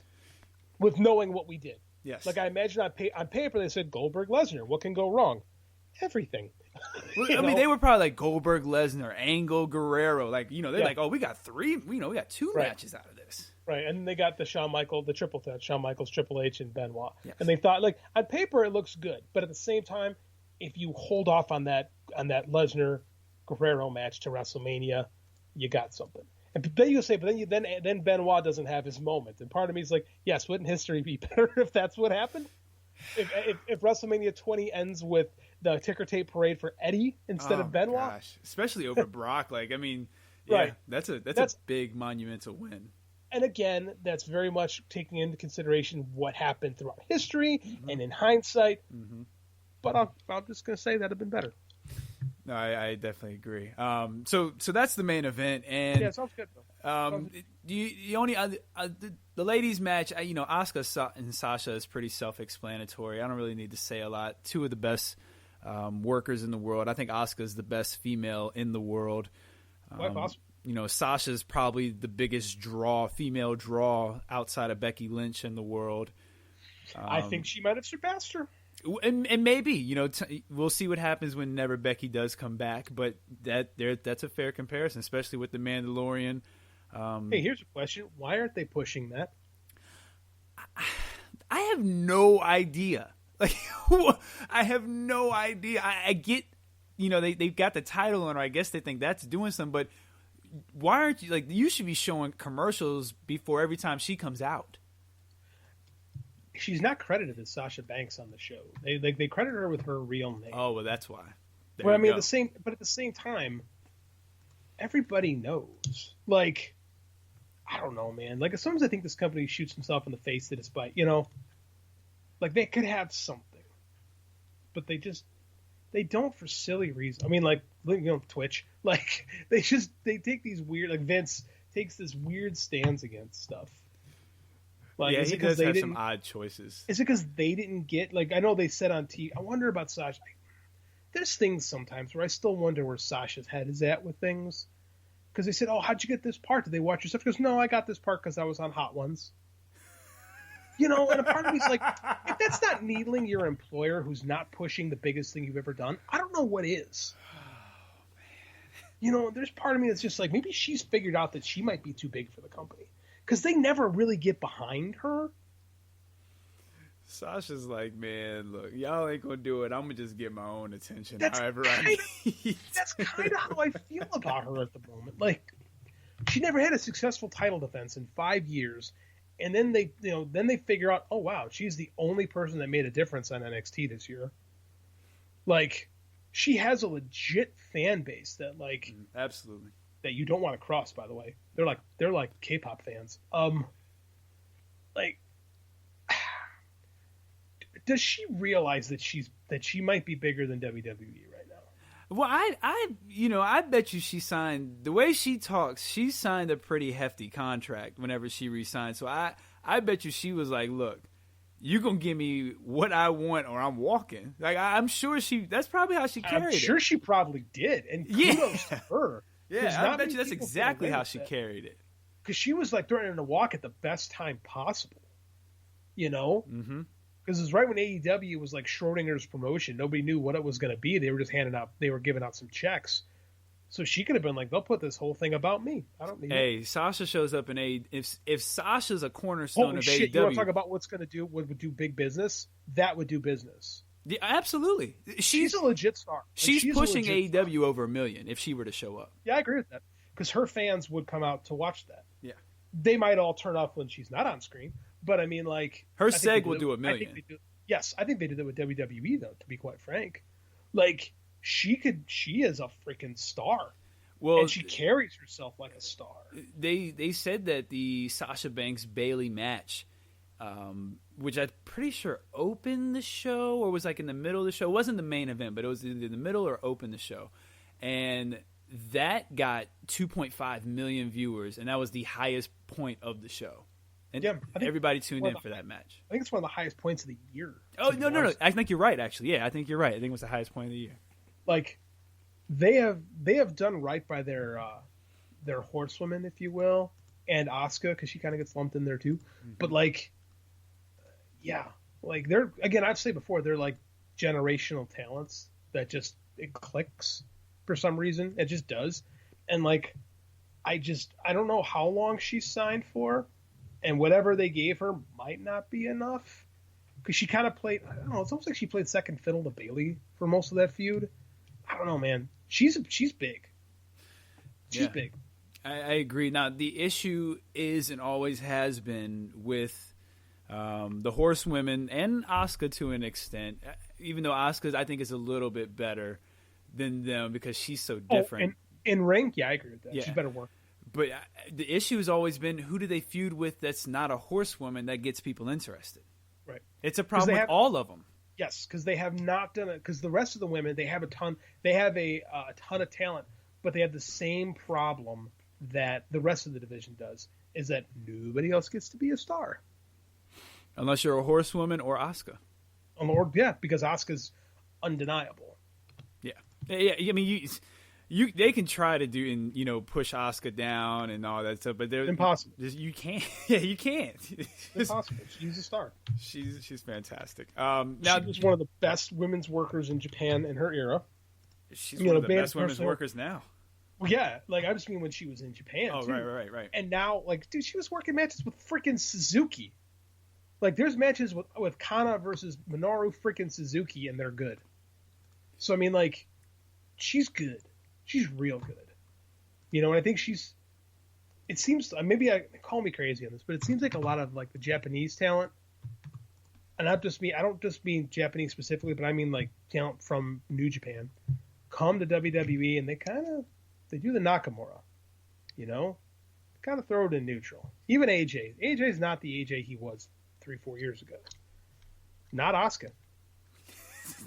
Asuka been amping it up to 100. Her character is turned up to 100, and it's great. I love it. Some people feel like they're stereotyping her as the wild Asian woman talking, but I feel like I bet you that's just her. Like, she just likes to be wild, and that's how it comes off to me.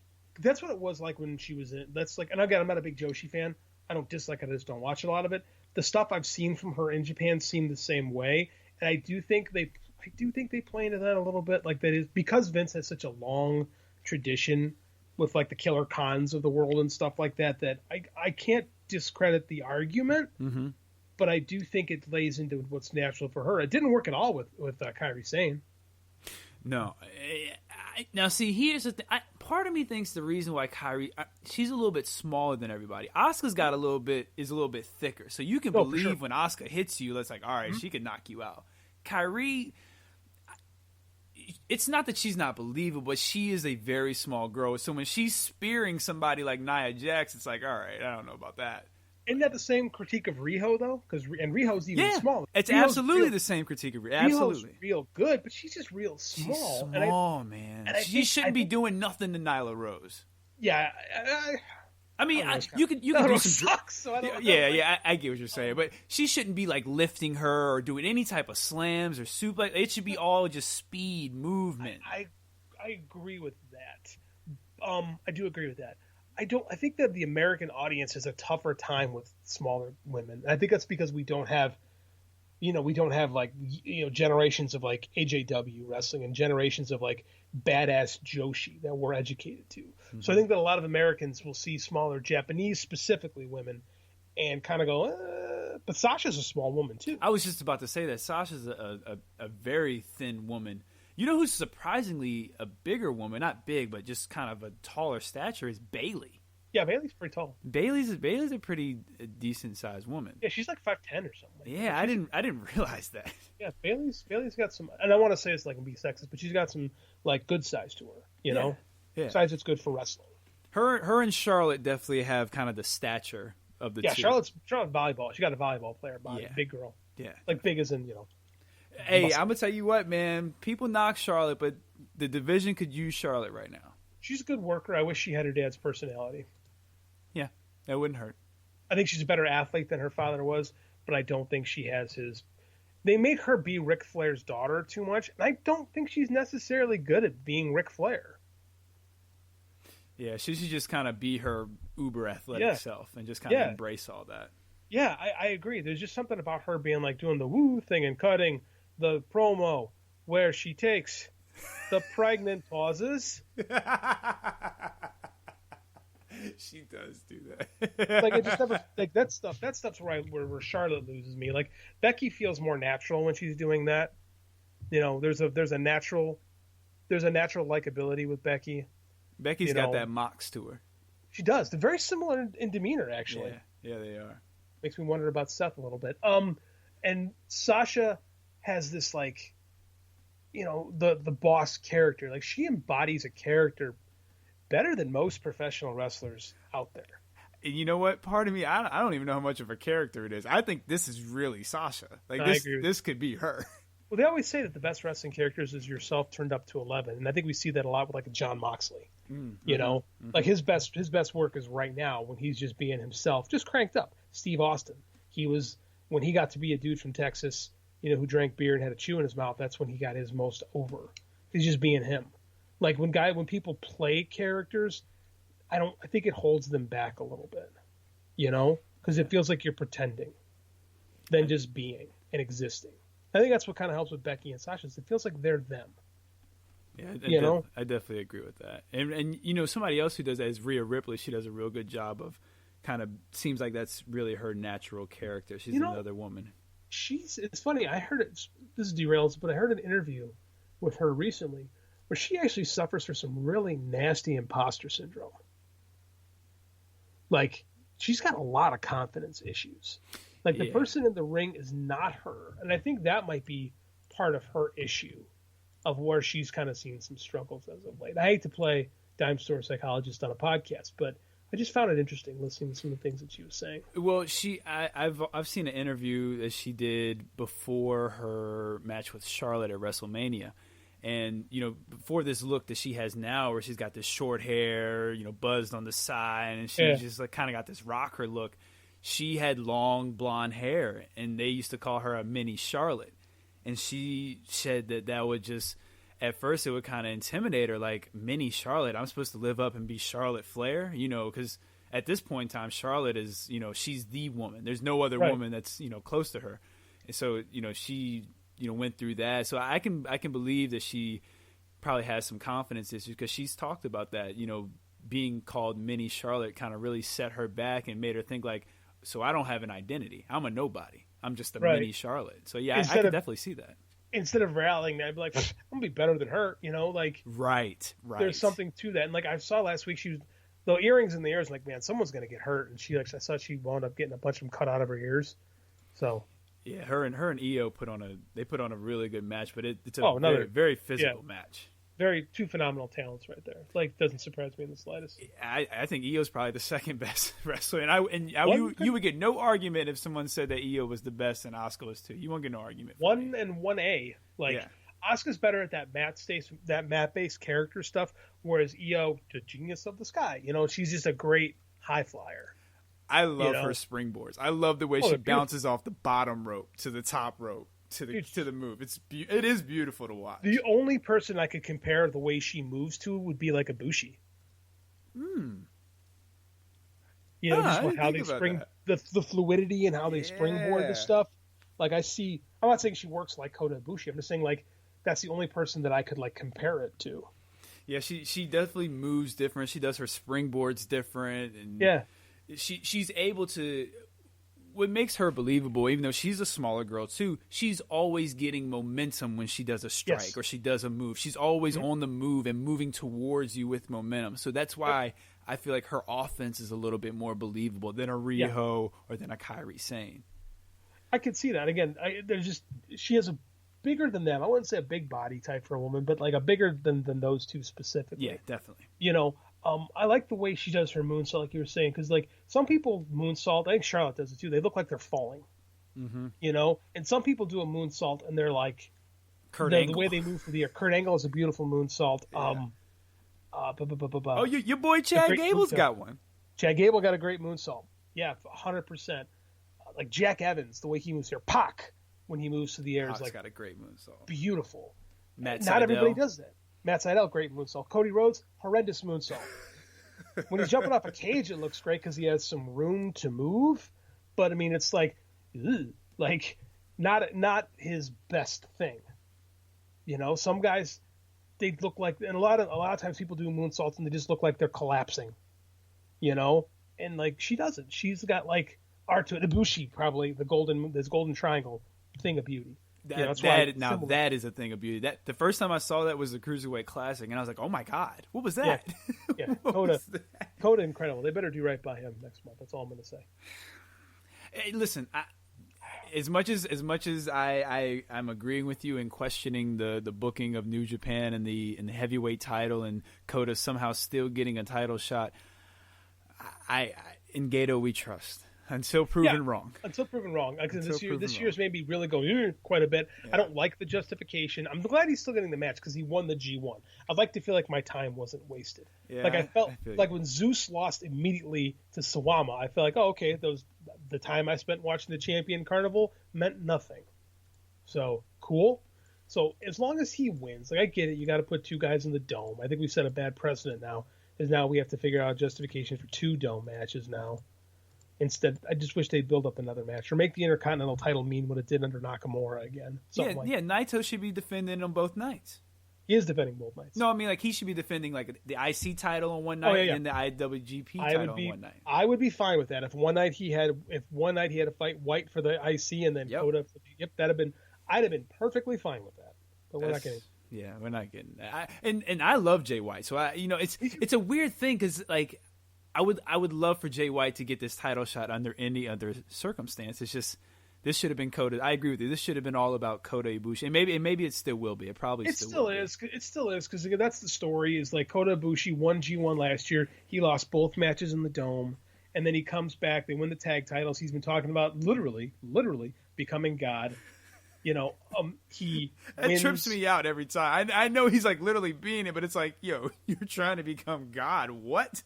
Japan is a different place, man. Yeah, like that means you cannot say that in America. In Japan, they're like, yes, he's trying to become God. Cool. Like the people get into it. In America, you say that, people are like, what? Beg your pardon? Yeah, it's just, it's different. But he's literally trying to become God. But then he wins the G1. No one thought he'd win it 2 years in a row. And he gets screwed again, and he's gonna win. He's gonna win it. Like night 2 at the Dome, it's gonna be Kota Ibushi with the belts. Well, and then he should immediately vacate the IC, and they should build the IC back up and put it on Will Ospreay. That's what I'd say. Will Ospreay's a dickhead. Well, if they're gonna turn Jay White, because I remember you mentioned Jay White. Put it on Jay White. I was gonna say maybe Kota's like, why don't you have it, Jay White? You know, they seem to be having a budding friendship. I think that Jay White is going babyface after this. That's a good way to go babyface with an endorsement from Kota Ibushi. because I think that they're going to start pushing Will as the top Gaijin heel. And it would make sense to have, because we don't really have a top Gaijin babyface right now, you know? So having White kicked out of Bullet Club, which seems to be where they're heading, it seems to be the story they were telling throughout the year, I think that's where we could be headed.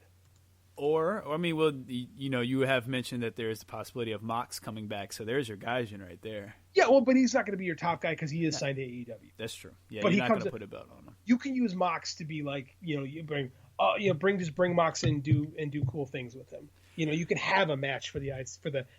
I don't know how a John Moxley Kota Ibushi match would even look like. I don't even know what that would look like. I'm curious. You know, Moxley is a great guy to bring in to put over Will Ospreay and kind of take him to that next level. Yeah, I agree. You know, or if you want to keep him just working with the top talent, you know, Moxley and Okada, you know, like whatever, you know, that's I think it's a better use of John Moxley because he's an AEW first guy. Use him like the Terriers used Andre. You know, hey, we need a pop, we need to boost this house. Bring in the Giant. You know, hey, bring in Moxley. We need a little bit of a shot in the arm here. Yeah, you know? I agree. I'm all with it. Kenny Omega saying his heart is still in New Japan makes me think something's coming. They actually said that. Well, and Tony Khan has, he has mentioned that he's been talking to quote unquote big names, and he's got some big surprises. I trust nothing that Tony Khan says. Hey, listen, I'm just telling you what he said. He's a wrestling promoter. They all lie. They all say everything is great, and they have big plans. Vince McMahon spent 5 years on conference calls telling everybody he was going to revamp the house show business, change the nature of the house show business. Well, I guess he did by introducing a pandemic. That's made it irrelevant. Yeah. So I guess that's the plan. Well, yeah. Yes, let's focus back. Sasha Asuka, good stuff. Yeah, Sasha Asuka was very good. It wasn't one of their best encounters, but it's a very good women's match to kind of give Sasha a big win. Asuka can take this loss. I think she needed it, to be honest. I think Sasha needs it. She needed it, and she should be pushed right now. Asuka can take a loss. She's kind of Teflon right now. Yeah, she's over. Asuka's had a lot of losses in that company that people don't get mad about, and this isn't going to be one of them. Like, she's one of those people that she can eat losses and come back and just get over. Cause she ain't lost that much. Early on, she did. Nah, I bet you she's got less than 10 losses. No, way more than 10 losses. Really? You think so? When they first brought her in, after she lost that first, after she lost that first match, they enjoyed beating Sasha. They enjoyed beating Asuka for a while. I do. Okay, I know she lost to Charlotte. I know she lost to Carmella twice because they made a big deal about that. Yeah, stuff like that's what I'm talking about. Yeah, that was ridiculous. She lost to Natalya. She lost to Becky once. They got some tag losses in there, not a bunch. She does have some. Okay. So it's probably more than 10. I'm not saying she's not on their mind, quote unquote WWE. And think about all the non-finishes they do to in quote protect people. Yeah, that's their audience. There's a lot of that going on. But that being said, she's got a big enough personality where she can handle loss, and that's a big match. Again, it's something that should be to me. Again, that's a WrestleMania match. But again, I'm not a booker, so whatever. Well, that one I'm okay with because we did just see that one at SummerSlam, so I'm okay with them giving us that match again, but I agree we shouldn't see it for a few months. Minimum. Yeah. At minimum, we shouldn't see it for a few months. 6 months to a year, I would say. But yeah, whatever. Yeah, I agree. And then I'll make this last one brief. The last one was the tag match, Street Profits versus the New Day. I heard a lot of good things about this match. Really good match. First time ever meeting. Now, this had another WrestleMania feel. Both teams were really kind of talking smack, and you could tell the Street Profits really wanted this. And Kofi Kingston, as good of a worker as he is, I don't think he gets to the respect and the props he deserves, man. He's so good, man. Yeah. And he's able to take these ridiculous bumps as well, and he rarely gets hurt. Some of the bumps he takes, it's crazy that he doesn't get hurt because he does he's not a young man either. He's not a young man anymore. He's been doing this for a while. Yeah, he just turned 40 this year. So he looks great. He can still go. I like Kofi. I think people can be a little. I think you're right. I think they ignore him sometimes and what he's done. But yeah, I think it's good the Street Profits stepped up because they were building them for a while. But again, it's hard to build tag teams when no one gives a shit about tag teams in the company.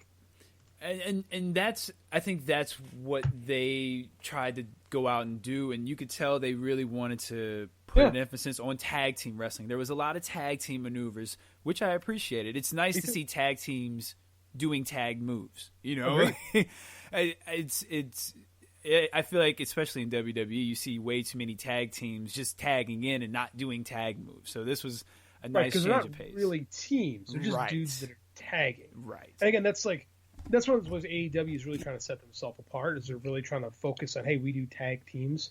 And some people think it's too much. You know, there's too much double teaming. I don't believe I don't believe there is such a thing personally. Yeah, I think especially with teams. Style, no tags at all. Come in whenever. You know, do it like in AAA. Fuck a tag. Just straight keep coming. tornado tag. Yeah, that's a trip. That's a Mexican tag team match right there, man. But yeah, I like that they're doing something with them. Again, there's no stakes and it's disappointing, but I'm glad they went out and put on a good match that seemed to really connect with a lot of fans. Like just looking on Twitter that night, it seemed like everybody loved that match. And you know, I feel like they might have taken a page out of the FTR Young Bucks playbook as far as they started hitting a lot of classic moves, you know, as different tag team moves and whatnot. They hit the New Day finisher, like Montez Ford hit Kofi with a Trouble in Paradise. So it was cool to see them kind of mixing up the moves, and I could see a little. I don't know if they did, but it seemed like they took a little bit of a page out of that, because that was a nice little sequence when the Bucks and the FTR were going back and forth trading the Hardy move and stuff like that. So it would not be the first time WWE has seen something that works in another company and try to do their own version. No, it's not. And this one I don't mind because it was different moves, different formats, so it worked. Good tag team wrestling, I will always take that. Absolutely, I'll always take good tag wrestling over bad tag wrestling. Oh yeah, and you know, FTR, Young Bucks, definitely two of the best teams in the world. Usos, I've said, is probably the best team in the world, but New Day's got to start getting mentioned and up there. Even without Big E, this lineup of Xavier Woods and Kofi is a very good lineup. It's a lot quicker. They don't have a power guy, but they move a lot quicker, and I appreciate that their move sets are very different. Like when Xavier and Big E team up, it's different than when Kofi and Big E team up, or Xavier and Kofi team up. That's a nice element to it as well. I think they've actually surpassed the Freebirds now as probably the best three-man team, mainly because they've probably been at it together as long, and like I think they have. I wish that what made the Bird schools they could go to different places as the Freebirds. I wish that New Day could go to Japan. I wish that they could go to AEW. I wish that they could, go to Mexico. I wish that we had that flexibility today, so they could get those matches. I mean, I want to see New Day versus the Young Bucks. They used to tease that back in the day online, and it's probably never going to happen. But I want to see it. God damn it! Like, it's a shame that the act can't be put on the road. Because I do think that people ignore them because they. Being a tag team in WWE doesn't mean much.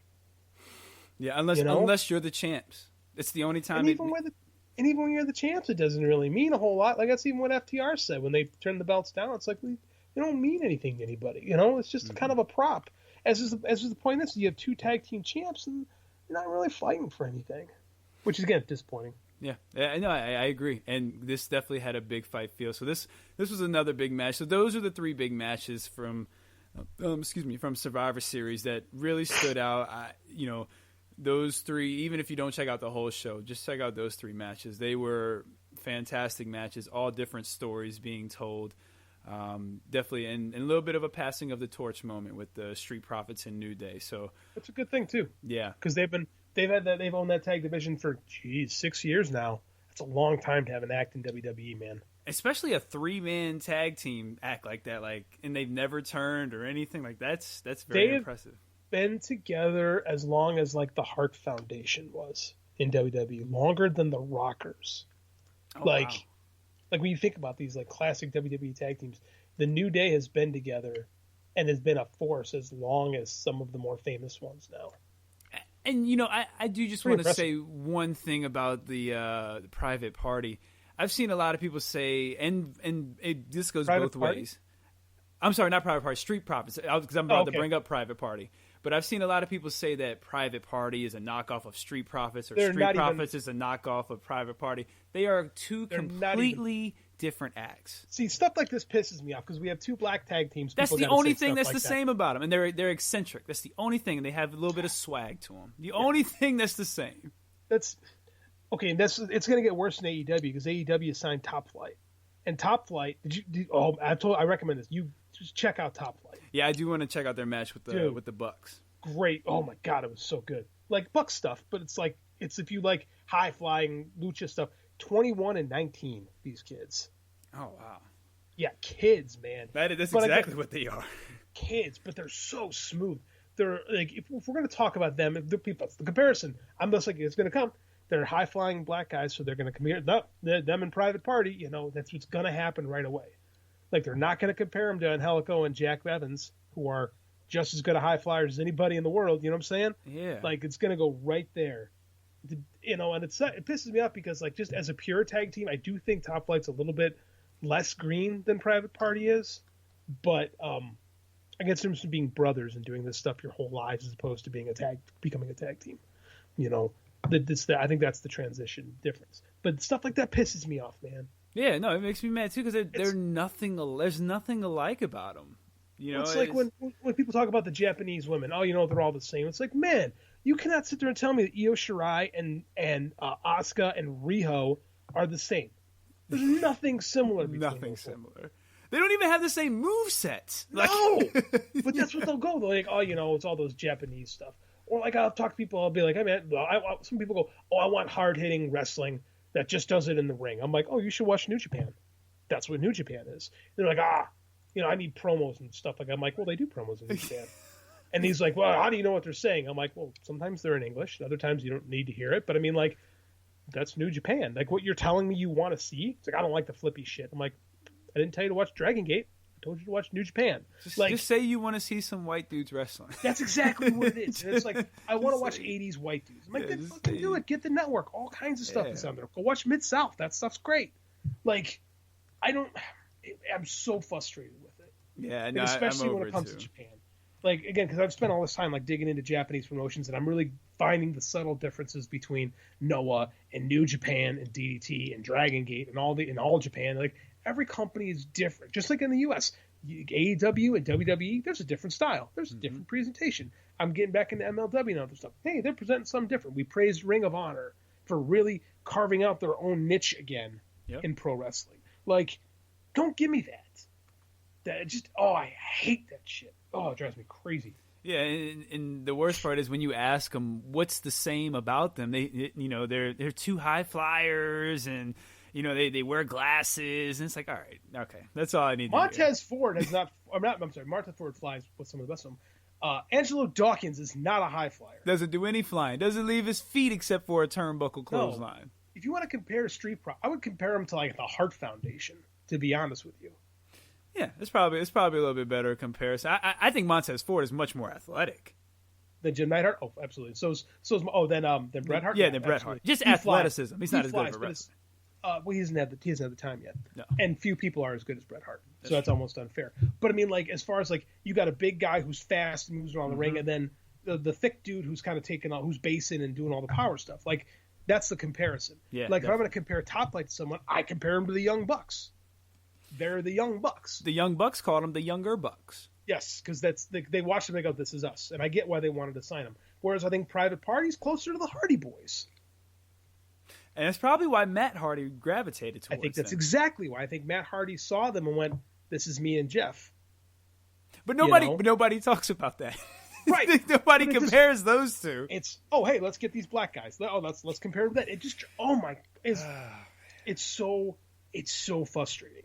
Because, again, like, realistically, in WWE, you've got two well-established now black tag teams that are doing their thing. And in AEW, you've got two relatively young teams that are doing their thing. And we have to draw comparisons.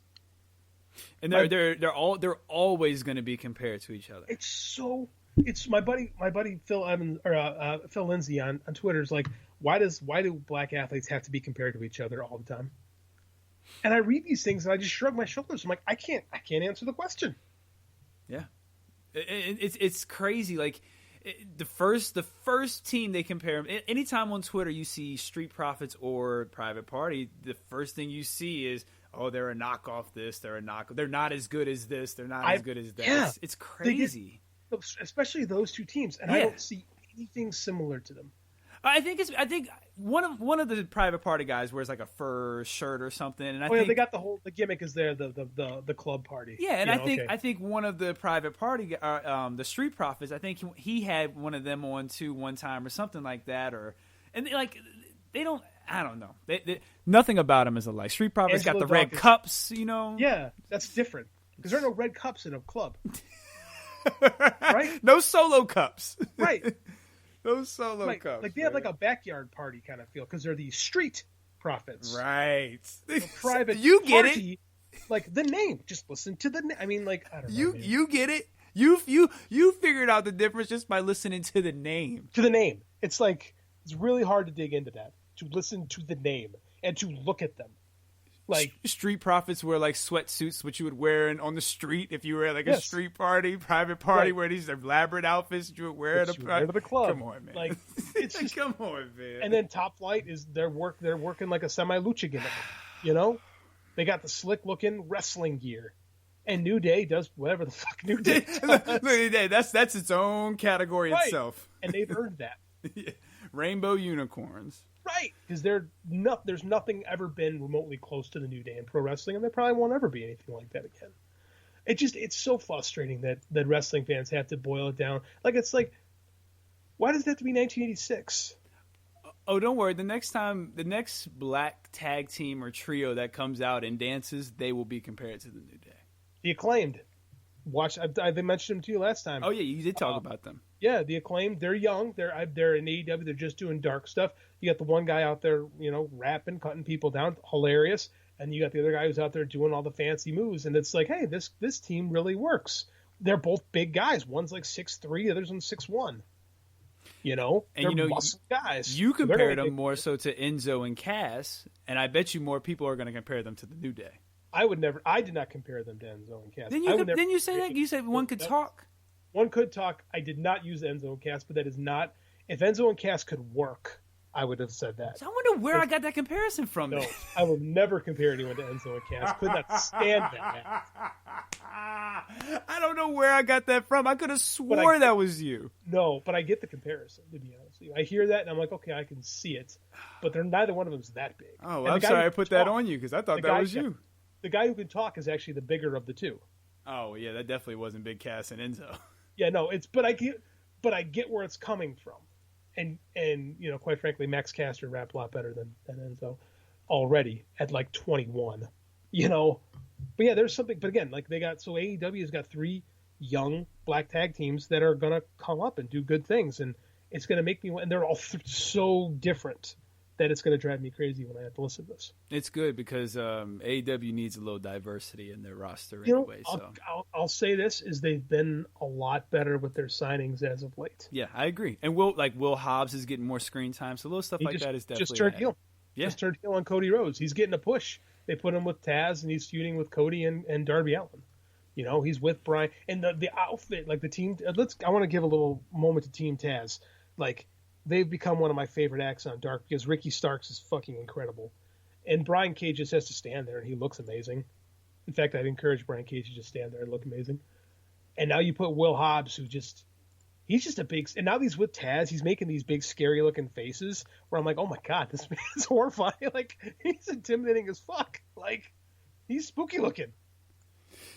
I hope they... I hope they really they need a good main event heel faction now that the Inner Circle is kind of more into the jokes. The Dark Order's not doing nothing. This could be a good heel the Dark faction. Order is doing something. The Dark Order is doing something, but they're a comedy act. Oh, okay. And but that's what they're good. That's what they should be, especially with Brody being hurt. Brody's injured right now. So that's what they're strong. John Silver has become a big breakout star for them. It's a comedy act. Let it be a comedy act. It works. Okay. It was always kind of silly. But yeah, you're right. They need another faction to step up. And it sure seems like they're pushing Team Taz. I mean, they're working with Cody. That usually means they're going to get some screen time and a lot of attention. That's going to be a main event level feud. And they're putting Will Hobbs in a main event level spot. Tells me that they've got some hope for him. Like him and Ricky Starks, I think, are 2 guys that can be big players in that company. You know, it's impressive. It's impressive. They're doing better. They're doing better. Yeah, I definitely agree with that. Well, that's the showdown. JD just laid out Noah for you, gave you some very convincing arguments as to what he called. Did that sound intriguing to you? Because I'll be honest with you. You know how I feel about WWE. I do. And you made me go, maybe I should check out Survivor Series. I actually thought that. Like, and again, you see all the negativity on Twitter, and I was like, oh, I knew it. This fucking company blows.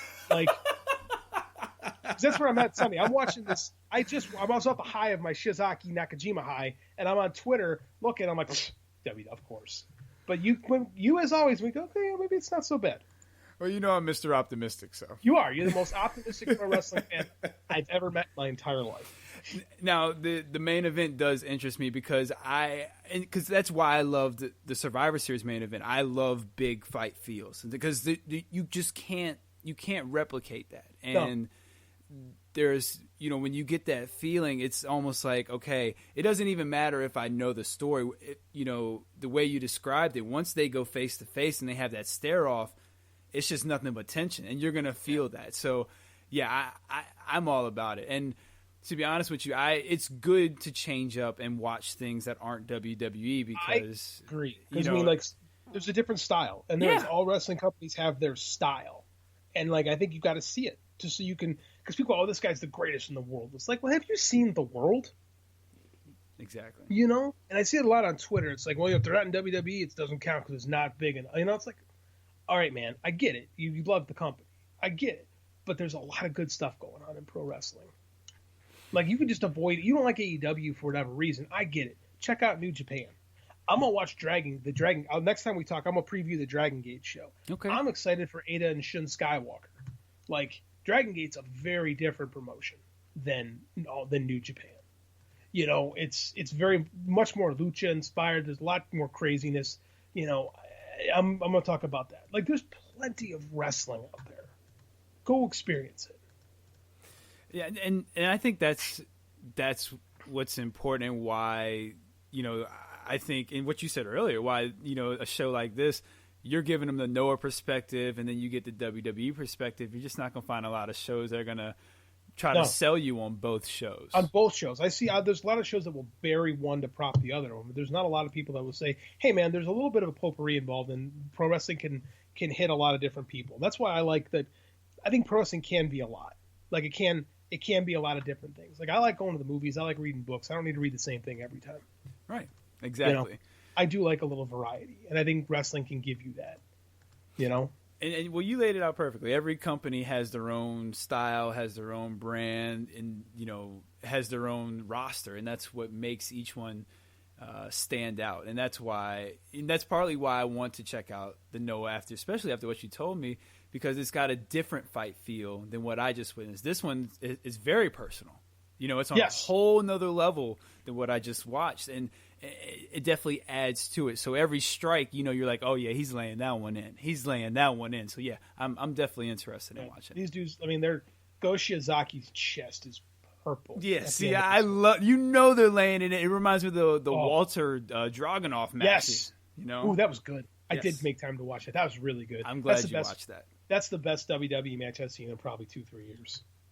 I really liked it. It's definitely the most physical match I've seen, no question. I like that. I like physical, because I like Japan stuff, so I dig the physical. There's no way they would have let that match happen on American soil. Oh no! Hey, no. And you're very high on Walter too. So you're very high on Walter. I don't like NXT UK because I feel like all these great talents get hidden away into a show that very few people watch. Mm-hmm. There's nothing wrong with the NXT UK show. I'm sure it's perfectly fine. It's just in all of mainstream wrestling, NXT UK represents that least visible product. Yeah, I agree.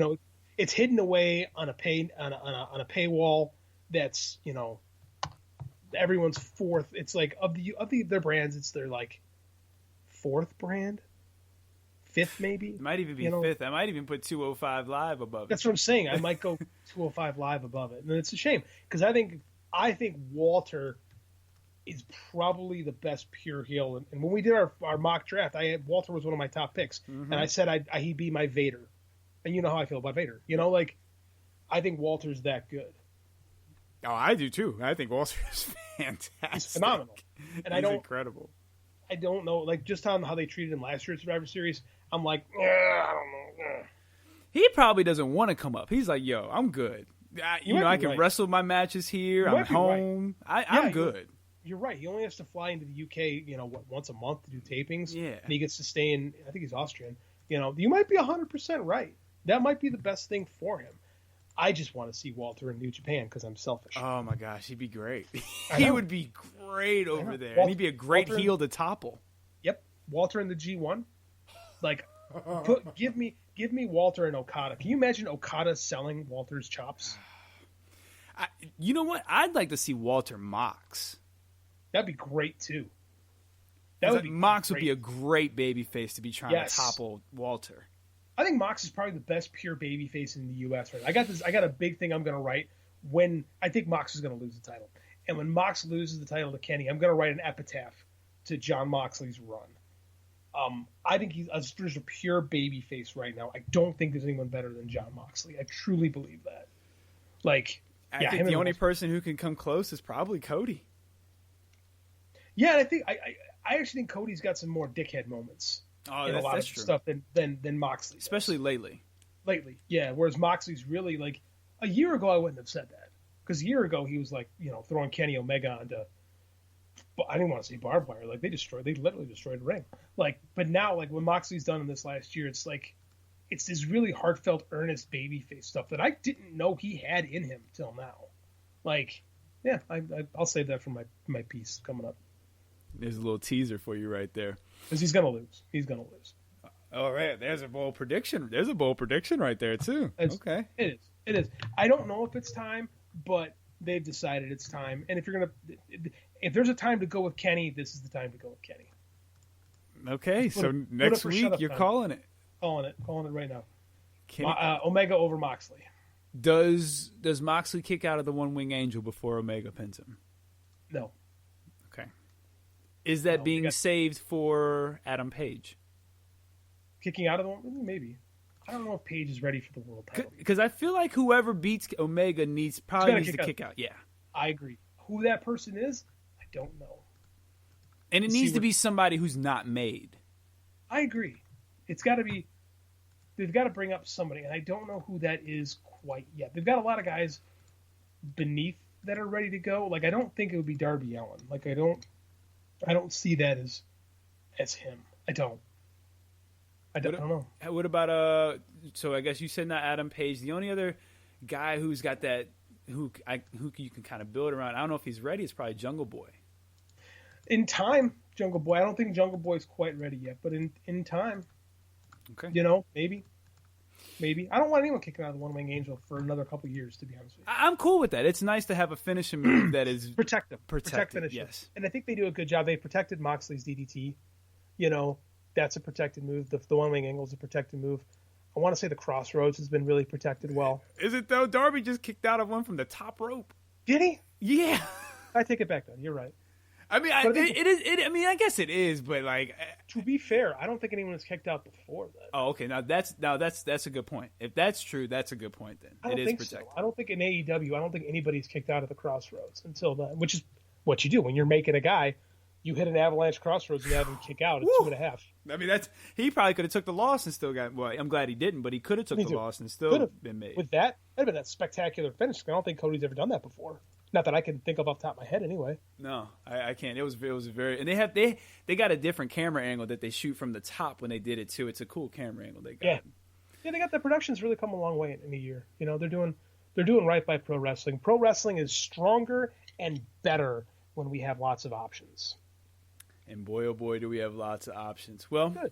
JD, this is a great conversation. I'm glad the PWS is back, and I'm looking forward to our next conversation. Drag me back in kicking and screaming. I'm back. You heard him. He definitely pulled the John Wick. He's thinking he's back. So, JD, tell everyone we'll talk to him next time. Next time. Y'all have a good time because we're going to have a good time till we talk to y'all next time. Peace. This is